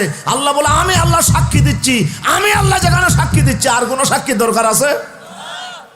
আর দিলে তো 2 জন লাগে, সম্পর্কে কজন লাগে? 2 জন লাগে। একজনের সাক্ষী গ্রহণযোগ্য নয়, 2 জন হইলে মোটামুটি নির্ভর করা যায়। আল্লাহ বলে যে আমি আল্লাহ সাক্ষী দিচ্ছি, আকাশ আর জমিনের মালিক। আমি নবীকে দুনিয়ার জমিনে পাঠিয়েছে যে আমার কোরআনের আইন জমিনে চালু করার জন্য, শাসন ব্যবস্থা জমিনে জারি করার জন্য। এই দায়িত্ব দিয়ে নবীকে আমি কোরআন জমিনে পাঠাইলাম, এটা আমি আল্লাহ সাক্ষী দিচ্ছি। সুবহানাল্লাহ বলে। এবার বিশ্বনবী মুহাম্মদ রাসূলুল্লাহ জোরে বলেন সাল্লাল্লাহু আলাইহি ওয়াসাল্লাম। সাহাবীকে বললেন, ও আমার সাহাবী, আল্লাহ তাআলা আমাকে যে মিশন দিয়ে পাঠিয়েছেন, এই মিশন অবশ্যই একদিন সফল হবে, অবশ্যই একদিন সফল। আবু জেহেলের আইন এই জমিনে থাকবে না, আবু লাহাবের আইন এই জমিনে থাকবে না। এই আইন পরিবর্তন করে একটি ইসলামী রাষ্ট্র কায়েম হবে ইনশাআল্লাহ। এই স্বপ্ন আমি লালন করি। আল্লাহ আমার সাথে ওয়াদা করেছেন, আল্লাহ অবশ্যই আমাকে সাহায্য করবেন। অবশ্যই এই সমাজ ব্যবস্থা পরিবর্তন হয়ে যাবে। আজকে যে অভাব হচ্ছে, ডাকাতি হচ্ছে, আজকে জানা ব্যভিচার হচ্ছে, চাঁদাবাজি মাস্তানি হচ্ছে, এগুলো সব কারণ হচ্ছে আল্লাহর দিয়া কোরআনের আইন না থাকার কারণে। আমি যেদিন আল্লাহর আইন কায়েম করতে পারবো, সেদিন আর অশান্তি থাকবে না। ওয়াল্লাহে, আল্লাহর কসম করে বলছি, লা ইউতিম্মান্নাল্লাহু হাযাল আমর, আল্লাহ অবশ্যই আমার এই মিশনকে সফল করবেন। তখন আল্লাহ রাসূল সাহাবীকে বলতে চান, ফালা তারা ইন্নাজ যাইনা ইয়া আদি ইবনে হাতিম। ও আদি, হাদিসের রাবি হযরত আদি বিন হাতিমকে বিশ্বনবী বলতেছেন, তোমার যদি হায়াত লম্বা হয় লইন তো আলত বেকা হায়াতন, তুমি যদি দীর্ঘজীবী হও তুমি দেখবা আমার রাষ্ট্র যখন কায়েম হয়ে যাবে তুমি দেখবা ফলাতারা ইন্না যুইনাতা তারতাহিলু মিনাল হিরা ইলা আন তাতুফা বিল কাবা লা তাখাফু আহাদান ইল্লাল্লাহ। আল্লাহু আকবার। বিশ্বনবী বলছে আমার রাষ্ট্র যদি কায়েম হয়, কোরআনের আইন যদি দেশে চালু হয়, তুমি দেখবা যে তোমার হায়াত যদি লম্বা হয়, রাবিকে বলতেছে আল্লাহ যদি তোমাকে বাঁচায় রাখে তুমি দেখবা, অবশ্যই দেখবা লাতারা ইন্না যুইনা। যুইনা বলা হয় সুন্দরী রূপসী একটা মহিলা, এমনি সুন্দর, আরো আপনার স্বর্ণ অলংকার কাপড় চোপড় সব নিয়ে আরো বেশি সুন্দর হয়ে গেছে। একদিকে এমনি সুন্দর, আবার অলংকার ফাতি নিয়ে আরো সুন্দর হয়েছে, সাজসজ্জা নিয়েছে, মেকআপ দিয়ে সোনো পাউডার দিয়ে আরো সুন্দর হয়ে গেছে। এটাকে বলা হয় যুইনা। ফলাতারা ইন্না যুইনা, তুমি অবশ্যই যুইনাকে দেখবে। আপনার সুন্দরী রূপসী একটা মহিলা আরো সাজসজ্জা নিয়ে ঘর থেকে বের হবে। তারতাহিলু মিনাল হিরা, ইরাকের হীরা নগরী, আরব থেকে অনেক দূরে ইরাকের দেশ, বর্তমান যেটা সাদ্দাম যেখানে মারা গেছে সাদ্দামের দেশ ইরাক, ইরাকের হীরানগরী থেকে একটা মহিলা সুন্দরী রূপসী নারী আরো অলংকার ফাতে নিয়ে সাজসজ্জা নিয়ে ঘর থেকে বের হয়েছে। সে আল্লাহর ঘর আসবে, খানায়ে কাবা আসবে তওয়াফ করার জন্য। সে হেঁটে ওই হীরানগরী থেকে আল্লাহর ঘর পর্যন্ত আসবে। এরপরে ওয়াতাউদু ইলা বাইতিহা, বাড়িতে আবার ফিরে যাবে, আল্লাহর ঘর তওয়াফ করে বাড়িতে ফিরে যাবে। ভালো করে খেয়াল করেন রাস্তার দূরত্ব কত। মুহাদ্দিসিন কেরাম হচ্ছে রাস্তার দূরত্ব হচ্ছে 700 মাইল। সুবহানাল্লাহ, হাইলাবিন না হইয়ন, আর জোরে হন না সুবহানাল্লাহ, জোরে হন না সুবহানাল্লাহ। 600 মাইল, এখান থেকে Dhaka mile 300 mile, Sittang 100 mile, Dhaka 300 mile. তাহলে আল্লাহ রসুল বলছে যে হীরানগরী থেকে আল্লাহর ঘর পর্যন্ত মেয়েটা একাকি আসবে, 700 মাইল রাস্তা। একবার আসবে আবার যাবে 600 মাইল, 1400 মাইল হইল না। একটা মহিলা দিন দুপুরে একাকি, বাপ নাই, ভাই নাই, বন্ধু নাই, স্বামী নাই, কেউ নাই, একাকি একটা মহিলা, সুন্দরী মহিলা সাজসজ্জা নিয়ে দিন দুপুরে আল্লাহর ঘর তওয়াফ করার জন্য আসবে। 1400 মাইল অতিক্রম করে এই মহিলা ঘরের ভিতরে ফিরে যাবে। লা তাখাফু আহাদান ইল্লাল্লাহ। আমি বিশ্বনবী বলছি এই মহিলার অন্তরের ভিতরে আল্লাহর ভয় ছাড়া আর কারো ভয় থাকবে না। কোনো হাইজাকারের, কোনো দর্শকের, কোনো চোর, কোনো ডাকাতের ভয় থাকবে না। আমার রাষ্ট্র যদি কায়েম হয়ে যায় এমন নিরাপত্তা এই জমিনে কায়েম হবেই হবে। বানাই বলতেছি না, হাদিস শক্তি বলছে। এরপর আবার বললেন ইয়া আদিউলাইন তো আলাদ বেকা হায়াতন। আদি, আল্লাহ যদি তোমাকে আরো দীর্ঘজীবী করে, আরো হায়াত যদি লম্বা করে দেয়, ফালাতারা ইন্নার রাজুলা, তুমি অবশ্যই দেখবে একজন ব্যক্তি ঘর থেকে বের হয়েছে, ইউখরিজু মিলা কাফিহি মিন যাকাতিন মিন যাহাবিন ওয়া ফিদ্দাহ, স্বর্ণ আর রূপের যাকাত নিয়ে ঘর থেকে বের হয়েছে। যাকাতের মাল, কিসের মাল? যাকাতের মাল নিয়ে ঘর থেকে বের হয়েছে। ঘাটটির ভিতরে কি, ব্যাগের ভিতরে স্বর্ণ আর রূপ্য টাকা পয়সা ভর্তি করে যাকাতের মাল নিয়ে বের হয়েছে। সে খুঁজতেছে কাকে? যাকাত দেওয়ার উপযুক্ত একজন গরিব মানুষকে খুঁজতেছে। সুবহানাল্লাহ বলেন না। আমি রসুল বলে যাচ্ছি এমন এক সময় আসবে তুমি একজন ব্যক্তিকে দেখবে যে যাকাতের মাল নিয়ে আমার রাষ্ট্রের মধ্যে ঘুরতেছে, ওয়ালা ইয়াজিদু আহাদান মান ইয়াকবালুহু। আমি রসুল বলে যাচ্ছি একজন যাকাত খাওয়ার উপযুক্ত অভাবী মানুষ আমার রাষ্ট্রের মধ্যে সে পাবে না, পাবে না, পাবে না। সুবহানাল্লাহ বলবেন না, বানানো কথা। এই হাদিসের শেষে সাহাবী বলতেছে ওয়াল্লাহি লাকাদ রাআইতু যাইনা। সুবহানাল্লাহ, আমি আল্লাহর কসম করে বলছি রাসূলুল্লাহ আমাকে যে রাষ্ট্রের কথা বলছিলেন, যে মহিলার কথা বলছিলেন, সেই মহিলাকে আমি আমার চোখে দেখেছি। বিশ্বনবী ইসলামের রাষ্ট্র কায়েম করে গেছেন, 10 বছর রাষ্ট্র পরিচালনা করে দুনিয়া থেকে চলে গেছেন। আল্লাহ নবীর পরে খোলাফায়ে রাশিদিন রাষ্ট্র চালাইছে। এই রাষ্ট্রের ভিতরে আমি বিশ্বনবীর সেই মহিলাকে আমি দেখেছি, হীরানগরী থেকে মহিলাটা আল্লাহর ঘর পর্যন্ত এসে তোয়াফ করে আবার চলে গেছে। 1400 মাইল রাস্তা অতিক্রম করে এই মহিলা আল্লাহর ভয় ছাড়া তার মনের ভিতরে আর কারো ভয় ছিল না, কোনো স্বামী ছাড়া, ভাই ছাড়া, কোনো আপনার সঙ্গী ছাড়া এই মহিলা একাকী সফর করেছে। আমি সেই মহিলাকে দেখেছি, ওয়াল্লাহি ওয়াল্লাহি লাকাদ রাআইতু যাইনা, আমি সেই মহিলাকে দেখেছি। বিশ্বনবী যে মহিলার কথা বলছিলেন, ইসলামের রাষ্ট্র যখন কায়েম হয়েছে, কি নিরাপত্তা, সুবহানাল্লাহ, কি নিরাপত্তা। এখন বাংলাদেশে নিরাপত্তা আছে? কে কাকে কখন মারবে, কখন কোন হবে, কখন আপনাকে গুম হয়ে যাবেন, কখন আপনার পরিণতি কি হবে আপনি জানেন না। একজন বাবা জানে না, ইউনিভার্সিটিতে তার ছেলেকে পাঠিয়েছে, এই ইউনিভার্সিটি থেকে তার ছেলে নিরাপদ আবার বাড়িতে আসবে কিনা এটা কি জানে? আজকে দিন দুপুরে কিভাবে কুয়েটের মধ্যে দেখছেন না, দিন দুপুরে কিভাবে রামদা দিয়ে আপনার ছাত্রদেরকে হত্যা করা হচ্ছে, হামলা করা হচ্ছে, কিভাবে বুয়েটের আবরারকে হত্যা করা হলো। ওনারও তো মা ছিল, ওনারও তো বাবা ছিল, বড় আশা ছিল ছেলে বুয়েট থেকে পাশ করে একটা ভালো অবস্থান পাবে, আপনার ভালো চাকরি করবে, কিন্তু সেই আশা পূরণ হলো না। ওই ছাত্র ভাইদের হাতে, যারা সেখানে লেখাপড়া করে, যে অস্ত্রধারী, তাদের হাতে সে আবরারকে খুন করতে হয়েছে, ঠিক কিনা বলেন না? গত সরকারের আমল আমরা দেখলাম, এই সরকার যখন পালিয়ে গেল, এক এক ইউনিভার্সিটি যখন আপনার রেড দেওয়া হলো, দেখেন না সেই ইউনিভার্সিটিতে সেখানে কি বের করা হয়েছে, বিশাল বিশাল অস্ত্রের চালান, রামদা, হকি স্টিক, আপনার বন্দুক, কত রাইফেল, কত কিছু আপনার শুধু অস্ত্র দিয়ে গোটা ইউনিভার্সিটি ভরে গেছে। এটা ইউনিভার্সিটি নয়, এটা যেন অস্ত্রের গোডাউন হয়ে গেছে, ঠিক কিনা বলেন না? অস্ত্রের ঝনঝনানি দিয়ে আমার আপনার সন্তানগুলিকে হত্যা করা হচ্ছে। বাংলাদেশে কি নিরাপত্তা আছে নাকি? বাংলাদেশে বিডিআর অভাব আছে, আর্মির অভাব আছে, র্যাবের অভাব আছে, গোয়েন্দা বাহিনীর অভাব আছে, সব আছে, কিন্তু কি নাই? নিরাপত্তা নাই। সব আছে, দর্শন তো নাই। হ্যাঁ, এখন গাড়িতে গণদর্শন হচ্ছে না? এটা কয়েকদিন আগেও হয়েছে, গাড়িতে গণদর্শন হয়েছে, রাজশাহীর গাড়িতে একটা মহিলা, রাজশাহীতে গণদর্শন হয়েছে।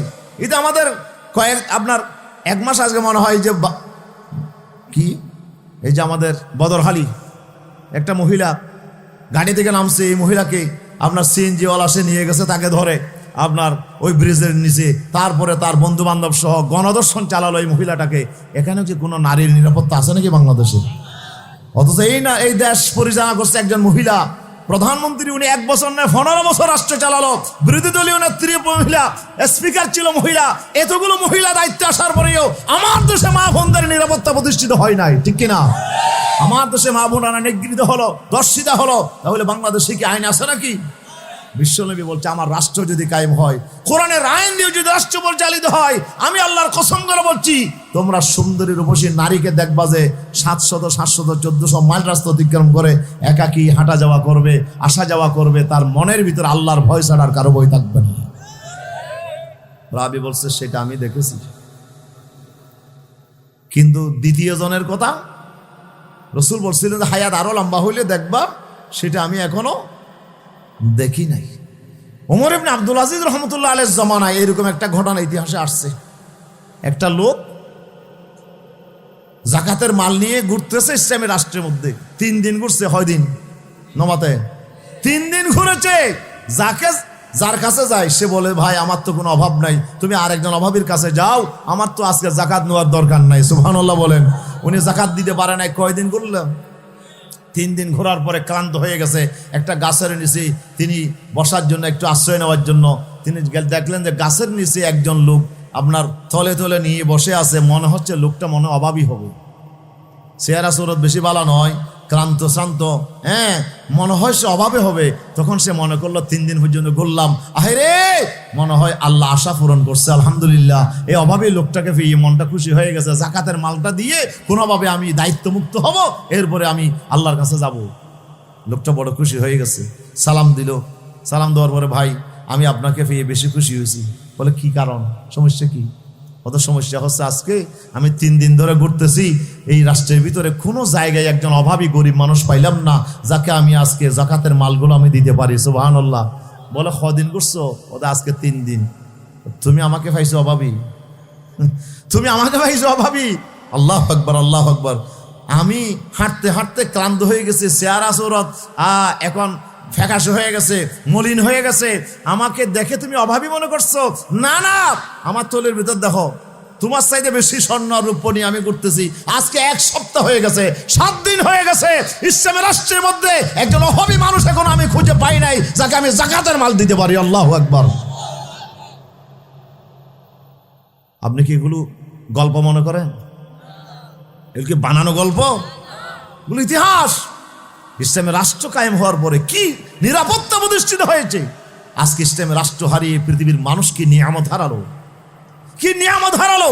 বিশ্বনবী এসেছিলেন ইসলামের রাষ্ট্র কায়েম করার জন্য, আর সাহাবাই আজমাইন এই রাষ্ট্র প্রতিষ্ঠার জন্য ওনারা জীবন দিয়েছে, ওনারা শাহাদত বরণ করেছে। হাজার হাজার মুসলমান এই রাষ্ট্রের জন্য জীবন দিয়েছে, শহীদ হয়েছে। শত শত সাহাবাই কেরাম শাহাদত বরণ করেছে। প্রিয় উপস্থিতি, আজকে সেই নিয়ামত থেকে আমরা বঞ্চিত। আল্লাহ তাআলা আমাদেরকে আবার সেই নিয়ামত যদি ফিরাই দেন, ইনশাআল্লাহ আবার আমরা হব ধন্য, ঠিক কিনা? দেখি এমনি আসবে, নিজে নিজে এসে যাবে?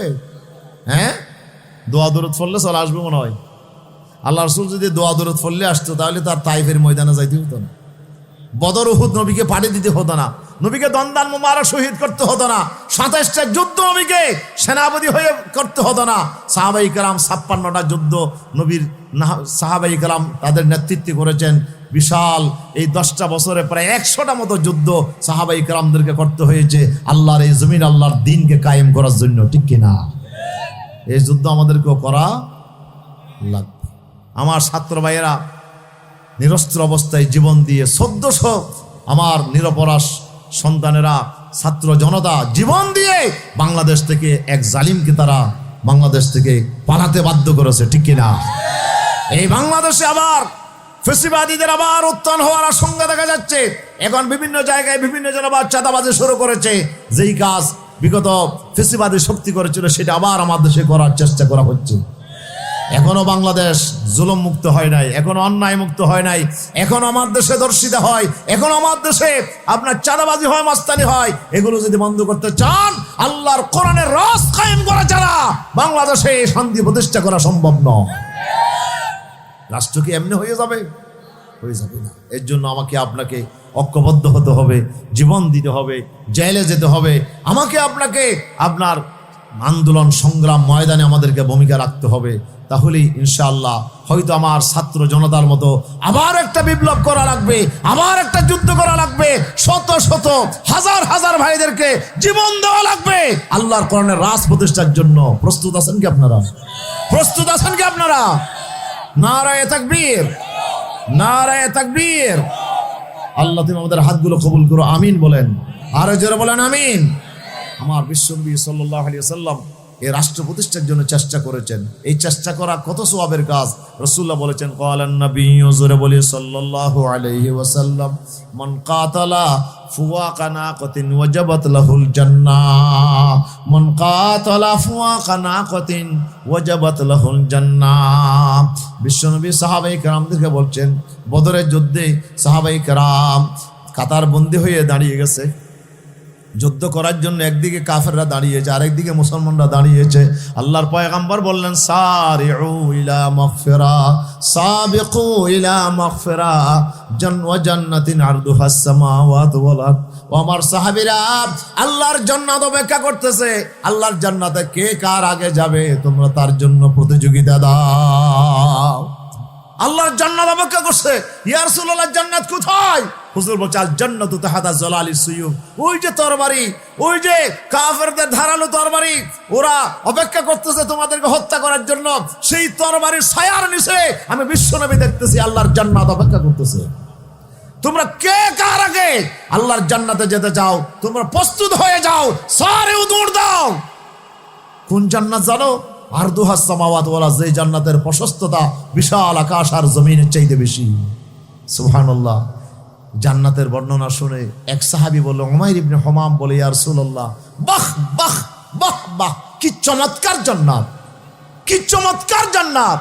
রাসূল বললেন, মা ইয়াহমিলুকা আলা কওলিকা বাহ বাহ। এ সাহাবী, তুমি এত বাহ বাহ বলে কেন, তুমি এত খুশি হয়েছো? বলে, ইয়া রাসূলুল্লাহ, রাজানা নাকুনা মিন আহলিহা। আপনি যে জান্নাতের বর্ণনা দিলেন, ওই জান্নাতে যাওয়ার জন্য আমার বেশি আরজু।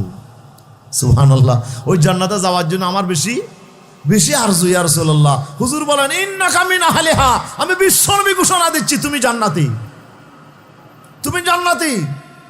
সুবহানাল্লাহ। এই কথা শোনার পরে লোকটা বেশি খুশি হয়ে গেল। হাদিস শরীফে আসছে, লোকটা হযরত উমাইর বিন হামাম রাদিয়াল্লাহু তাআলা আনহু, তিনি তার হাতে কিছু খেজুর ছিলেন থলের ভিতরে। বড় খিদা পেয়েছে, যন্ত্রণা, খিদার যন্ত্রণা ওনার। উনি চিন্তা করলো খেজুর কিছু খাই দুই একটা। তিনি থলে থেকে বের করে কয়েকটা খেজুর তিনি খেলেন। এবার চিন্তা আসলো, রাসূল আমাকে জান্নাতি বলেছেন, আমাকে জান্নাতের অধিবাসী বলে ঘোষণা দিয়েছেন। আমি যদি খেজুরগুলো খেতে খেতে অনেকক্ষণ তো সময় লাগবে, থলের ভিতরে অনেক খেজুর আছে, এগুলো খেতে খেতে অনেক সময় লাগবে। এতক্ষণ আমি দুনিয়ার জেলখানায় বসে থাকবো নাকি? আল্লাহর জান্নাতে না গিয়ে কি আমি বসে থাকবো? সুবহানাল্লাহ। ফরমা মা কানা মাহু মিনুত তমর, খেজুর যা ছিল সব দূরে নিক্ষেপ করে উনি তরবারি নিয়ে সোজা জিহাদের ময়দানে ঝুঁকে পড়লেন। সুবহানাল্লাহ। যুদ্ধ করতে করতে শাহাদাত বরণ করলেন। রাসূলুল্লাহ বলেছেন তরবারির ছায়ার নিচে আল্লাহর জান্নাতের ঠিকানা। তিনি শাহাদাত বরণ করে সোজা আল্লাহর জান্নাতে চলে গেলেন, ঠিক কিনা? সাহাবায়ে কেরাম রাদিয়াল্লাহু তাআলা আজমাইন যেভাবে জিহাদ করে, যুদ্ধ করে, যেভাবে আল্লাহর এই জমিনে আল্লাহর দ্বীনকে ওনারা কায়েম করেছিলেন, আমাদেরও ঠিক একইভাবে সামনে অগ্রসর হতে হবে। প্রিয় উপস্থিতি, ইসলামের রাষ্ট্রের রূপরেখা কি? এটা তো অনেক লম্বা বিষয়। ইসলামের রাষ্ট্র কি? এই রাষ্ট্র ইসলামের রাষ্ট্র নয়। এই রাষ্ট্র আর ইসলামের রাষ্ট্রের ভিতরে আকাশ আর জমিনের পার্থক্য। আকাশ আর জমিনের পার্থক্য। সুবহানাল্লাহ বলবেন না?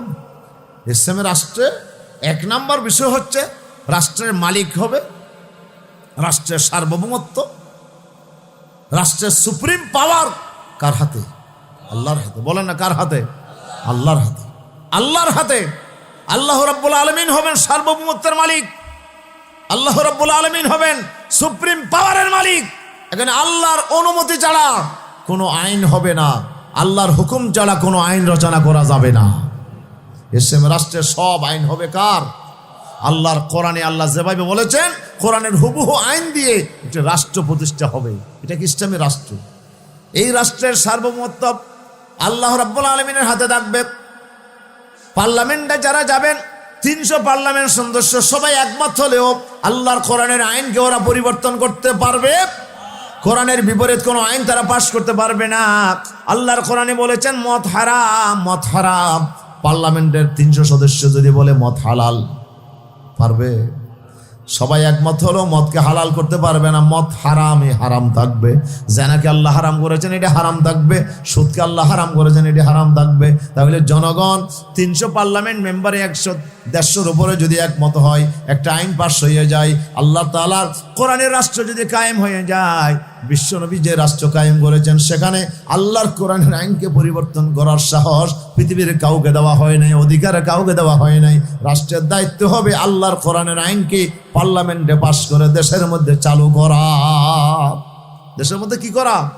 চালু করা। তাহলে ইসলামী রাষ্ট্র আর বর্তমান গণতান্ত্রিক রাষ্ট্র, এখানে পার্থক্য কি? পার্থক্য হচ্ছে এক জায়গায়। পার্থক্য হচ্ছে বর্তমান রাষ্ট্রে 151 জন একমত হয়ে গেলে যে কোনো আইন তারা পাশ করতে পারবে, ঠিক কিনা? ওরা যদি কালকে থেকে বলে মদ হালাল, বাংলাদেশে হালাল হয়ে যাবে। ওরা যদি বলে যে জেনা হালাল, হালাল হয়ে যাবে। ওরা যদি বলে যে আপনার হজ করা যাবে না, হজকে আমরা নিষিদ্ধ করলাম, পার্লামেন্টে যদি পাশ হয়ে যায়, আপনার আমার করার কিছু আছে? করার কিছু নাই। তাহলে জনগণ ইচ্ছা মতো, জনগণের ইচ্ছা মতো আইন হবে। কিন্তু ইসলামের রাষ্ট্রের মধ্যে আইন হবে কার? বিধান হবে কার? আল্লাহর আইন ছাড়া অন্য কোনো আইন তারা রচনা করতে পারবে না। আল্লাহর আইনের বিপরীত কোনো আইন রচনা করতে পারবে না। বরঞ্চ আল্লাহ তাআলা কোরআনে যে আইন দিয়েছেন, হুবহু সে আইন দিয়ে তাদেরকে রাষ্ট্র চালাইতে হবে। আবার 2 নম্বর, ইসলামী রাষ্ট্রে যিনি প্রধান হবেন, খলিফা যিনি হবেন, উনি হবেন প্রতিনিধি। কার প্রতিনিধি? একদিকে আল্লাহ এবং রসুলের প্রতিনিধি। আল্লাহ এবং রসুলের পক্ষ থেকেই উনি রাষ্ট্র প্রধান হবেন। আল্লাহ এবং রসুল যদি থাকতো, রসুল যদি দুনিয়াতে বেঁচে থাকতো, রসুল হতেন প্রধান। এখন রসুল নাই বলে ওনাকে আমরা প্রদান করেছি, ঠিক কিনা? উনি হবে রসুলের প্রতিনিধি, আর একদিকে তিনি হবেন জনগণের প্রতিনিধি। সুবহানাল্লাহ। জনগণের নির্বাচিত প্রতিনিধি, জনগণের সমর্থন ছাড়া ইসলামের রাষ্ট্রে কেউ প্রধান হওয়ার অধিকার নাই। আজকে যদি সমর্থন প্রত্যাহার করে, ওনাকে এখন এই ক্ষমতা থেকে চলে যেতে হবে। ইসলামের রাষ্ট্রে যিনি প্রধান হবেন, উনি জোর করে ক্ষমতার চেয়ারে বসতে পারবেন না, জোর করে ক্ষমতার চেয়ার ধরে রাখতে পারবেন না। জনগণের সম্মতির উপর ভিত্তি করেই রাষ্ট্রপ্রধান নির্বাচিত হবে। এটা প্রত্যক্ষ ভোট হোক অথবা পরোক্ষ ভোট হোক, দুটোটা ইসলামের মধ্যে আছে। প্রত্যক্ষ আর পরোক্ষ যেভাবেই হোক, সাহাবাই কেরাম নিজেদের সমর্থনের ভিত্তিতে ওনারা খলিফা নির্বাচন করেছেন। আল্লাহর পয়গম্বর দুনিয়া থেকে চলে গেছেন, কাউকে তিনি নাম ঘোষণা করে যায় নাই, ঠিক কিনা? নবী কারো নাম বলে গেছেন? আল্লাহর পয়গম্বরের ইন্তেকালের পরে 3 দিন পর্যন্ত আল্লাহর পয়গম্বরের দাফনকে ওনারা বাকি রেখেছেন, মুলতবি রেখেছেন। রাসূলের দাফন হয়েছে 3 দিন পরে। কদিন পরে? তো 3 দিন পর্যন্ত সাহাবায়ে কেরাম কি করছিল? এমনি তো আল্লাহ রসুল বলে গেছেন, যত তাড়াতাড়ি পারো কি করো, দাফন করো, মুর্দাকে তাড়াতাড়ি দাফন করো, এবারে শরীর গরম থাকতে তাড়াতাড়ি দিয়ে দাও। কিন্তু রসুলের দাফন হচ্ছে কয়দিন পরে? 3 দিন পরে। ঘটনা কি? ঘটনা হচ্ছে রসুল ছিলেন রাষ্ট্রপ্রধান। রসুলের ইন্তেকালের পরে রাষ্ট্রের প্রধান এখন আর কেউ নাই। এখন রাষ্ট্রকে চালাবে, আগে সেটা ঠিক হতে হবে, তারপরে আল্লাহর নবীর দাফন। এই 3 দিন পর্যন্ত সাহাবায়ে কেরাম শুধু পরামর্শ করেছে। সুকাইফা বনি সাঈদার মধ্যে মুহাজির আনসার মিলে ওনারা পরামর্শ করেছে। 1 দিন গেল, 2 দিন গেল, 3 দিন পরে, 3 দিনের মাথায় সবাই একমত হলো হযরত আবু বকর সিদ্দিকই হবে রাষ্ট্রপ্রধান। সুবহানাল্লাহ বলেন না? হযরত ওমর প্রথম তিনি বায়াত গ্রহণ করলেন, তিনি হযরত ওমর আবু বকর সিদ্দিকের হাতে বায়াত গ্রহণ করলেন। ওনার দেখা দেখি সমস্ত সাহাবায়ে কেরাম একযোগে হযরত আবু বকরকে খলিফা হিসেবে বায়াত করে মেনে নিলেন। হযরত আবু বকর সিদ্দিক খলিফা হওয়ার পরে ওনার প্রথম কাজ হচ্ছে আল্লাহর নবীর দাফন। সুবহানাল্লাহ বলেন। তাহলে রাসূল সাল্লাল্লাহু আলাইহি ওয়াসাল্লামের পরে এই খলিফা ইসলামের রাষ্ট্রের যিনি প্রধান হবেন, জনগণের সম্মতি ছাড়া কেউ প্রধান হতে পারবে? জনগণের সম্মতি ছাড়া যদি কেউ প্রধান হয়ে যায়, রাজার ছেলে রাজা, খলিফার ছেলে খলিফা, তাহলে এইটা রাষ্ট্র, এটা আর খেলাফত ব্যবস্থা থাকবে না। কথা বোঝা যায়? তাহলে 2 নম্বর, খেলাফত ইসলামের রাষ্ট্রের জন্য জনগণের সম্মতি দরকার, জনগণের সম্মতি দরকার। আর আজকে যে কেউই আপনার ক্ষমতায় গিয়ে বলে যে আমিই হব বাংলাদেশের প্রধান, প্রয়োজনে দিনের ভোট রাতে নিয়ে নেব, প্রয়োজনে দিনের ভোট রাতে নিয়ে নেব, প্রয়োজনে দামি নির্বাচন হবে, আর কেউ দাঁড়াইতে পারবে না, আমার দল না ছাড়া আর কেউ দাঁড়াইতে পারবে না। আমরা আইনকে সেভাবে আমরা বানাই, কিন্তু কোরআনের আইন যদি রাষ্ট্রে কায়েম হয়ে যায়, জনগণের ইচ্ছাই রাষ্ট্রপ্রধান হবে। আল্লাহ বলছেন ও আমরুহুম শুরা বাইনাহুম, তাদের মধ্যে রাষ্ট্র ক্ষমতা পরিচালিত হবে পরামর্শের ভিত্তিতে। সুবহানাল্লাহ বলেন না? পরামর্শের ভিত্তিতে রাষ্ট্রপ্রধান নির্বাচিত হবে, জনগণের সম্মতিতে নির্বাচিত হবে। সেজন্য দেখা যায় হযরত ওমর রাদিয়াল্লাহু আনহুর ছেলে, ওনার কাপড় ছিঁড়ে গেছে, কি কাপড়? ছিঁড়া কাপড় নিয়ে উনি মক্তবে যাচ্ছে না, মাদ্রাসায় যাচ্ছে না ছিঁড়া কাপড় নিয়ে। হযরত ওমরের বিবি বললেন, খলিফাতুল মুসলিমিন, আপনার বাচ্চা তো এখন মক্তবে যায় না, এখন একটা নতুন জামা সিলানো দরকার। কি সিলানো দরকার? নতুন জামা সিলানো দরকার। হযরত ওমর বলে, আমার তো নতুন জামা সিলানোর কোনো সামর্থ্য আমার নাই, আমি কেমনে সিলাই দেব? ছিঁড়া কাপড় নিয়ে যাইতে বলো। খলিফাতুল মুসলিমিন, আপনার হয়তো এখন টাকা নাই, কিন্তু আপনি তো বেতন পাবেন মাসের শেষে, মাসের শেষে বেতনটা আপনি চাইলে তো একটু অগ্রিম নিতে পারেন, একটু চাইলে অগ্রিম 1 মাসের বেতন অগ্রিম নিতে পারেন। আর 1 মাসের বেতনটা অগ্রিম নিলে একটা বাচ্চাকে কি সেলাই দেওয়া যাবে? জামা সেলাই দেওয়া যাবে। ওমর চিন্তা করলেন, কথা তো ঠিক, এখন হাতে টাকা নাই, কিন্তু বেতনটা অগ্রিম নিলে তাহলে তো আমি আমার বাচ্চাকে একটা জামা সেলাই দিতে পারি। সুবহানাল্লাহ। খলিফা বললেন, তাহলে ঠিক আছে। তখন টাকা পয়সা, রাষ্ট্রের বাইতুল মাল যাকে বলা হয়, ট্রেজারি, সরকারি ট্রেজারি দায়িত্ব ছিল আল্লাহর নবীর সাহাবী হযরত আবু উবাইদা ইবনুল জাররাহ হযরত বলি রাদিয়াল্লাহু তাআলা আনহু। উনি 10 জন জান্নাতের সার্টিফিকেট প্রাপ্ত 10 জনের ভিতরে একজন। উনি আবু উবাইদা আমিনু হাযিল উম্মাহ, এই উম্মতের মধ্যে সবচেয়ে আমানতদার ব্যক্তি হচ্ছে আবু উবাইদা রাদিয়াল্লাহু তাআলা আনহু। সুবহানাল্লাহ বলবেন না? আবু উবাইদার কাছে চিঠি লিখলেন কে? ওমর চিঠি লিখলেন, এ আবু উবাইদা, আমার বেশি টাকার প্রয়োজন, আমার 1 মাসের অগ্রিম বেতনটা আমাকে একটু দিয়ে দিলে আমি বেশি খুশি হব। কে বলছে? ওমরে অর্ডার করছে, ওমরের আন্ডারে উনি চাকরি করে, এখন ওনাকে উনি বাধ্য না? ওমরের কথা মানতে তিনি কি বাধ্য? এখন ওমরের চিঠি পাওয়ার পরে আবু উবাইদা চিন্তা করে, আমি যেই ট্রেজারির মালিক, ট্রেজারি আমার আন্ডারে আছে, সম্পদ সব টাকা পয়সা বেতন আমি দিই, কিন্তু এগুলো তো আমার টাকা না, এগুলো তো জনগণের টাকা।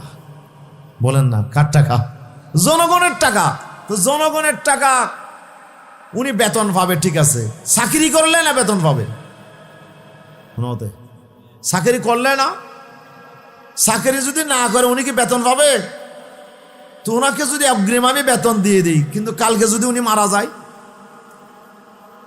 খলিফা যদি মারা যায়, তো উনি তো আর বেতন পাবেন 1 মাসের। তো 1 মাসের অতিরিক্ত বেতন যে আমি খলিফাকে দিয়ে দিলাম, এটা রাষ্ট্রের জনগণের হক নষ্ট হয়ে গেল না? কথা বলেন না? জনগণের হক নষ্ট হয়ে গেল। তো ওনাকে কেমনে আমি অগ্রিম দেই? আচ্ছা মরলো না, ঠিক আছে, কিন্তু জনগণ যদি কালকে অনাস্থা দেয়, আমরা ওমরকে খলিফা মানি না, এখন ওমর তো আর ক্ষমতায় থাকতে পারবে না, আরেকজন খলিফা হবে, এখন ওমর 1 মাসের বেতন তো পুরা পাবে না। সুবহানাল্লাহ। তখন তিনি হয়তো ওমরের কাছে আবার উল্টা চিঠি লিখলেন, খলিফাতুল মুসলিমিন, আমি বেতন দিতে পারবো 2টা শর্তে। সুবহানাল্লাহ। কয়টা শর্ত বলেন তো? 2টা শর্তে আপনাকে বেতন দিতে পারবো, অগ্রিম বেতন দেব। কয়টা শর্ত? একটা শর্ত হলো আপনাকে সিউরিটি দিতে হবে, গ্যারান্টি দিতে হবে, আগামী 1 মাস পর্যন্ত আপনি বেঁচে থাকবেন, সেটা আমাকে লিখে দিতে হবে।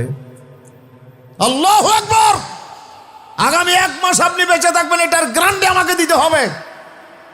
2 নম্বর, আপনি বেঁচে থাকলেন, কিন্তু জনগণ আপনাকে খলিফা রাখবে কিনা আমি তো জানি না, আপনি আগামী 1 মাস পর্যন্ত জনগণের চেয়ারে খলিফা হিসেবে থাকবেন, এটারও গ্যারান্টি আমাকে দিতে হবে। যদি 2টা গ্যারান্টি আপনি দিতে পারেন, আমি আপনাকে অগ্রিম বেতন দিয়ে দেবো। সুবহানাল্লাহ। এই চিঠি পাওয়ার পরে হযরত ওমরের চোখ থেকে ঝরঝর করে পানি পড়ে, আল্লাহ তাআলার শুকরিয়া আদায় করে। আমরা হলে তো এইরকম ট্রেজারের কি অফিসারকে তৎক্ষণাৎ কি করতাম? তলব করতাম, তোমাকে এই সাহস দিছে কে? আমি যা বলছি এখন দিয়ে দাও। বাংলাদেশের ব্যাংক থেকে 1 লক্ষ কোটি টাকা, কি মতে 1 লক্ষ কোটি টাকার উপরে শুধু এসআলম কোম্পানি নিয়ে গেছে, অন্য কোন বাদ, হাজার হাজার কোটি টাকা অর্ডার দিয়ে জনগণের টাকা ফাটাই দিলে বিদেশে।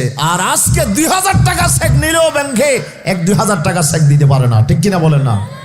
জনগণের সম্পদে লুটপাট করলাম। খলিফাতুল মুসলিমিন তিনি আল্লাহর শুকরিয়া আদায় করলেন, আল্লাহ আমাকে কত বড় একজন আমানতদার অফিসার দিলেন। সুবহানাল্লাহ। আজকে আবু উবাইদা যদি না হতো, আমি তো বড় ধ্বংসের মধ্যে পড়ে গিয়েছিলাম। তিনি আল্লাহর শুকরিয়া আদায় করলেন আর বললেন যে, আবু উবাইদা, আমি উমরের পক্ষে 2টা গ্যারান্টি দেওয়া কখনো সম্ভব না। 1 মাস তো দূরের কথা, আগামীকাল পর্যন্ত বেঁচে থাকবো, 1 ঘন্টা বেঁচে থাকবো, তারও তো কোনো সিউরিটি আমার। আর জনগণ আমাকে কালকে পর্যন্ত খলিফা রাখবে কিনা এটি তো আমি জানি না। হয়তো আজকের রাতেও তো আমার খেলাফত চলে যাইতে পারে, আগামীকালও চলে যাইতে পারে। আমি জনগণের খলিফা জোর করে তো থাকতে পারবো না। ইসলামের রাষ্ট্র কাকে বলে? ইসলামের রাষ্ট্রের যিনি খলিফা হবেন, যিনি প্রেসিডেন্ট হবেন, উনি জোর করে কলা কৌশল করে উনি জনগণের নেতা হইতে পারবেন না। জনগণ যাকে আপনার সানন্দে, যাকে আপনার ভোট দিয়ে নির্বাচিত করে, যাকে নির্বাচিত করবে, উনি জনগণের প্রধান হবেন, ঠিক কিনা বলেন? এরপরে রাষ্ট্র কায়েম হওয়ার পরে এই রাষ্ট্রে আইন হবে কার? আল্লাহ। আল্লাহ তাআলা বলছেন, রাষ্ট্র ক্ষমতায় যাওয়ার পরে তারা 4টা কাজ করবে। কয়টা বলেন? কয়টা কাজ করবে? আল্লাহ তাআলার কোরআন বলছে সূরা হজের 41 নম্বর আয়াত, আমি যেটা তেলাওয়াত করি, উনি ঘুষ দিতে পারে না, উনি জুলুম করতে পারে না, অন্যের উপর তিনি অন্যের হক নষ্ট করতে পারেন না, ঠিক কিনা বলেন না? আজকে ডিসি সাহেব যদি উনি নিজেই ইমাম হতেন, এসপি সাহেব যদি নিজেই ইমাম হতেন, আজকে মন্ত্রী সাহেব যদি নিজে ইমাম হতেন, রাষ্ট্রপ্রধান যদি নিজে ইমাম হতেন, উনি কি আজকে এইভাবে মানুষ খুন করতে পারতো? উনি কি মানুষের সম্পদ চুরি করতে পারতো? এক নম্বর দরকার, ইসলামী রাষ্ট্রের প্রধান কাজ হচ্ছে সমস্ত মানব আপনার নাগরিকের জন্য, দেশের সমস্ত জনসাধারণের জন্য নামাজ পড়াকে বাধ্যতামূলক করবেন। নামাজ না পড়লে শাস্তি আছে। এখন নোয়ান্ন হইলে শাস্তি, ওসি সাহেব আর নোয়ান্ন হলে কেন দড়িয়ে বাঁধি রাখন না, ওসি সাহেব বাঁধি ফেলব না। ওসি সাহেব বলে বাঁধবো, ঠিক আছে, কিন্তু কোন ধারায় আমি তাকে অ্যারেস্ট করব? বাংলাদেশের সংবিধানের কোন ধারায় নামাজ না পড়া অপরাধ নয়। নামাজ না পড়া অপরাধ নয়। আমি তাকে কেমনে অ্যারেস্ট করব? যদি আমি অ্যারেস্ট করি তাহলে তো আমার চাকরি চলে যাবে। কিন্তু ইসলামী রাষ্ট্র যদি হয়, নামাজ না পড়া হবে অপরাধ, ঠিক কিনা? নামাজ না পড়া হচ্ছে এক নম্বর অপরাধ। 3 মাযহাবের ফতোয়া হচ্ছে নামাজ না পড়লে ডাইরেক্ট কতল করে দাও। আমাদের হানাফি মাযহাবের ফতোয়া হচ্ছে না, ডাইরেক্ট কতল করিও না। যে নামাজ পড়বে না তাকে ধরে এনে জেলের মধ্যে বেঁধে রাখো, যতক্ষণ রাজি হবে না নামাজ পড়ার জন্য ততদিন পর্যন্ত জেলখানায় বেঁধে রাখো, ঠিক কিনা? এই আইন কি বাংলাদেশে আছে নাকি? এখন ইসলামী রাষ্ট্র যদি হয়, প্রথম কাজ কি? নামাজ যদি সবাই পড়ে তাহলে মানুষ এমনি ঠিক হয়ে যাবে। সুরিয়া আর করিও না এই কথা বলার দরকার হবে না, জেনা করিও না বলার দরকার হবে না, পুলিশ বিডিআর আর্মির দরকার হবে না। মানুষ নিজে নিজেই আল্লাহর ভয় যখন চলে আসবে তার ভিতরে, সে যখন আল্লাহকে হাজির নাজির জানবে, সে যখন দেখবে যে আল্লাহর আদালতে তাকে হাজির হতে হবে আর সে আল্লাহর একজন গোলাম, এই অনুভূতি যখন তার ভিতর চলে আসবে, আল্লাহর কসম সে আর চুরি করবে না, ডাকাতি করবে না, সন্ত্রাস করবে না, রাহাজানি করবে না। মানুষের চরিত্রের ভিতরে একটা আমূল পরিবর্তন এসে যাবে। 1 নম্বর কাজ হলো নামাজ প্রতিষ্ঠা করা। 2 নম্বর কাজ কি? ও আতাউজ যাকাত। আমার আগে মৌলানা রিদওয়ানুল কবির ভাই আলোচনা করেছেন, যাকাত নিজে নিজে দিলে হবে না, খনে দেয় যাকাত। বাংলাদেশে কত ধনী আছে, সবগুলো মালকে যাকাত দেয়। বলেন, যদি যাকাত দিত বছরে 1 লক্ষ কোটি টাকা, এটা গত কয়েকদিন আগে নয়াদিগঞ্জে হেড কলামে আসছে, বাংলাদেশে যে সম্পদ আছে এগুলো যদি যাকাত উসুল করা হয়, কমপক্ষে বছরে কত টাকা যাকাত উঠবে? 1 লক্ষ কোটি টাকা। এই টাকাগুলো কোনো ধনী নিতে পারবে না। এই টাকাগুলোর হকদার হচ্ছে গরিবেরা। 8 প্রকার মানুষ, অভাবী মানুষকে আল্লাহ তাআলা কোরআনে বলে দিয়েছেন, লিল ফুকারা ওয়াল মাসাকিন ওয়াবনিস সাবিল। এখানে কোরআন শরীফের যে 8 জনের খাত কথা বলা হয়েছে, 8 জনের বাইরে আর কাউকে দেওয়ার সুযোগ নাই। অভাবী মানুষের কাছে লিস্ট করে সরকারের দায়িত্ব হচ্ছে সমস্ত ধনী মানুষের সম্পদ হিসাব করে যাকাত উসুল করবে, আর গরিব মানুষকে হিসাব করে লিস্ট করে প্রত্যেকটা এলাকার গরিব মানুষের কাছে এই যাকাতের টাকাগুলো তার বাড়িতে পৌঁছাই দেবে, ঠিক কিনা বলেন? এটা কার দায়িত্ব? তো যাকাত দিলে কি হবে? অভাব থাকবে না। সুবহানাল্লাহ না? যাকাত দিলে কি থাকবে না? যাকাত কে দেবে? বড় মানুষে। কোথার থেকে যাকাত দেবে? তার খাওয়া দাওয়া করে প্রয়োজনের পরে বিশাল সম্পদের মালিক হয়ে গেছে, নেশাব পরিমাণ মাল, আর এই মালের 40 ভাগের 1 ভাগ যাকাত দিতে হবে, 39 ভাগ নিজে খাইতে পারবে, ঠিক কিনা? 1 ভাগ যাকাত দেওয়া নফল না ফরজ? ফরজ। এই যাকাত উসুল করা হবে রাষ্ট্রের পক্ষ থেকে। বিশ্বনবী সাল্লাল্লাহু আলাইহি ওয়াসাল্লাম মদিনার রাষ্ট্র পাওয়ার পরে তিনি যাকাত উসুল করেছেন, যাকাত বিভাগ চালু করেছেন। আল্লাহু আকবার। যাকাত বিভাগের কর্মচারীর বেতন হবে যাকাতের টাকা দিয়ে। কিসের টাকা? ওয়াল আমিলিনা আলাইহা। যাকাতের টাকা দিয়ে যাকাত বিভাগের কর্মচারীর বেতন হবে। এই যাকাত উসুল করে গরিবের কাছে পৌঁছাই দিতে হবে। তুখাযু মিন আগনিয়াইহিম ফাতুরাদ্দু আলা ফুকারাইহিম। ধনীর কাছ থেকে নেবে আর গরিবের কাছে পৌঁছাই দেবে, এটাই হচ্ছে যাকাত। সুবহানাল্লাহ বলে। আমরা একটা ফিচার পড়ছিলাম, the rich man and the poor man, the rich man and the poor man, আল গনি ওয়াল ফকির, ডিগ্রিতে কক্সবাজার কলেজে পড়ার সময় একটা ফিচার পড়ছিলাম। সেই ডিগ্রিতে ফিচারে একটা গরিব মানুষের অবস্থা আনা হয়েছে। একজন বস্তিওয়ালা সারা রাত ধরে ঘুম আসে নাই, চিৎকার করতেছে, কাঁদতেছে। তার পাশে একজন বিশাল 7 তলা 10 তলা বিল্ডিং এর মালিক, সেও রাতে ঘুমাইতে পারে নাই, সারা রাত ধরে তার পেট ব্যথা। কি ব্যথা? ধনী মানুষটা ঘুমাইতে পারতেছে না, কিস ব্যথা? পেট ব্যথা। গরিব মানুষটা ঘুমাইতে পারতেছে না, খিদার যন্ত্রণা, কিছু দিতে পারে নাই পেটের মধ্যে। সুবহানাল্লাহ। অভাবের তাড়নায় কিছু খেতে পারে নাই, খাদ্য জোগাড় করতে পারে নাই বস্তিওয়ালি। সারা রাত ধরে পেটের যন্ত্রণা, তার ঘুম আসে না। আর বড় মানুষটার ঘুম আসে না, সে খাইছে, এমন খাওয়া খাইছে, খাওয়ার পরে তার ডায়রিয়া হয়েছে, তার পেটে ব্যথা হয়েছে, সারা রাত ধরে সে পেটের যন্ত্রণায় ঘুমাইতে পারে না, ঠিক কিনা? ইসলাম বলে, এ ধনী, তুমি যে বেশি খাইছো, খানা খাইয়ে যে বেশি খাইছো প্রয়োজনের চাইতে, বেশি যদি না খেয়ে অতিরিক্ত যা বেশি খাইছো এটা যদি ওই গরিবকে দিতা, বলেন তো দুজন শান্তিতে ঘুমাইতে পারতো কিনা? গরিব মানুষটাও পেটের যন্ত্রণায় থাকতো না, আর ধনীটাও বেশি খেয়ে তার ডায়রিয়া হয়ে যেত না, দুজনের জন্য শান্তি হতো। এটাই ইসলাম। ইসলাম বলে যে এ ধনী, তোমার অতিরিক্ত সম্পদ থেকে তুমি গরিবের হক আদায় করো, গরিব মানুষের অভাব দূর করো। সুবহানাল্লাহ বলে। ইসলামের রাষ্ট্রের 2 নম্বর কাজ হচ্ছে অভাব দূর করা। কি দূর করা? অভাব দূর করা, অভাব মুক্ত একটি রাষ্ট্র কায়েম করা। 3 নম্বর কাজ কি? ওয়া আমারু বিল মারুফ ওয়া নাহাউ আনিল মুনকার। 3 নম্বর কাজ হলো রাষ্ট্র ক্ষমতা দিয়ে ভালো ভালো কাজগুলো চালু করা, ভালো ভালো কাজগুলো চালু করা। ফর্দা বালা না খারাপ? না খারাপ। ফর্দা ভালো নয় তো? নামাতো হ্যাঁ বাবু হয়ে গেছে না নি কেউ বা হাত মুখ শুনতে মুনতে বাঁধি ওরে নাই কাম নলা। ফর্দা কি বালা হাম না নাকি খারাপ হাম? বালা। কেন বালা? ফর্দা যদি না থাকে তাহলে বউ জামাই 2 জন, জামাই অন্যজনের সাথে রিলেশনশিপ করবে, অন্য মহিলার সাথে তার সম্পর্ক হবে, আর মেয়ে আবার স্বামীকে বাদ দিয়ে অন্য পুরুষের সাথে তার সম্পর্ক হবে, ঠিক কিনা বলে? 2 জনের ভিতরে যদি এইরকম সম্পর্ক হয়, একজন আরেকজনকে বিশ্বাস করে, এই সংসারে শান্তি হবে? কথা বলেন, শান্তি হবে না। আল্লামা সাইদি রাহিমাহুল্লাহ বিশ্ব নন্দিত মুফাসসির কোরআন, আল্লাহ তার কবরকে জান্নাতুল ফিরদাউস বানিয়ে দেন, আমিন বলেন।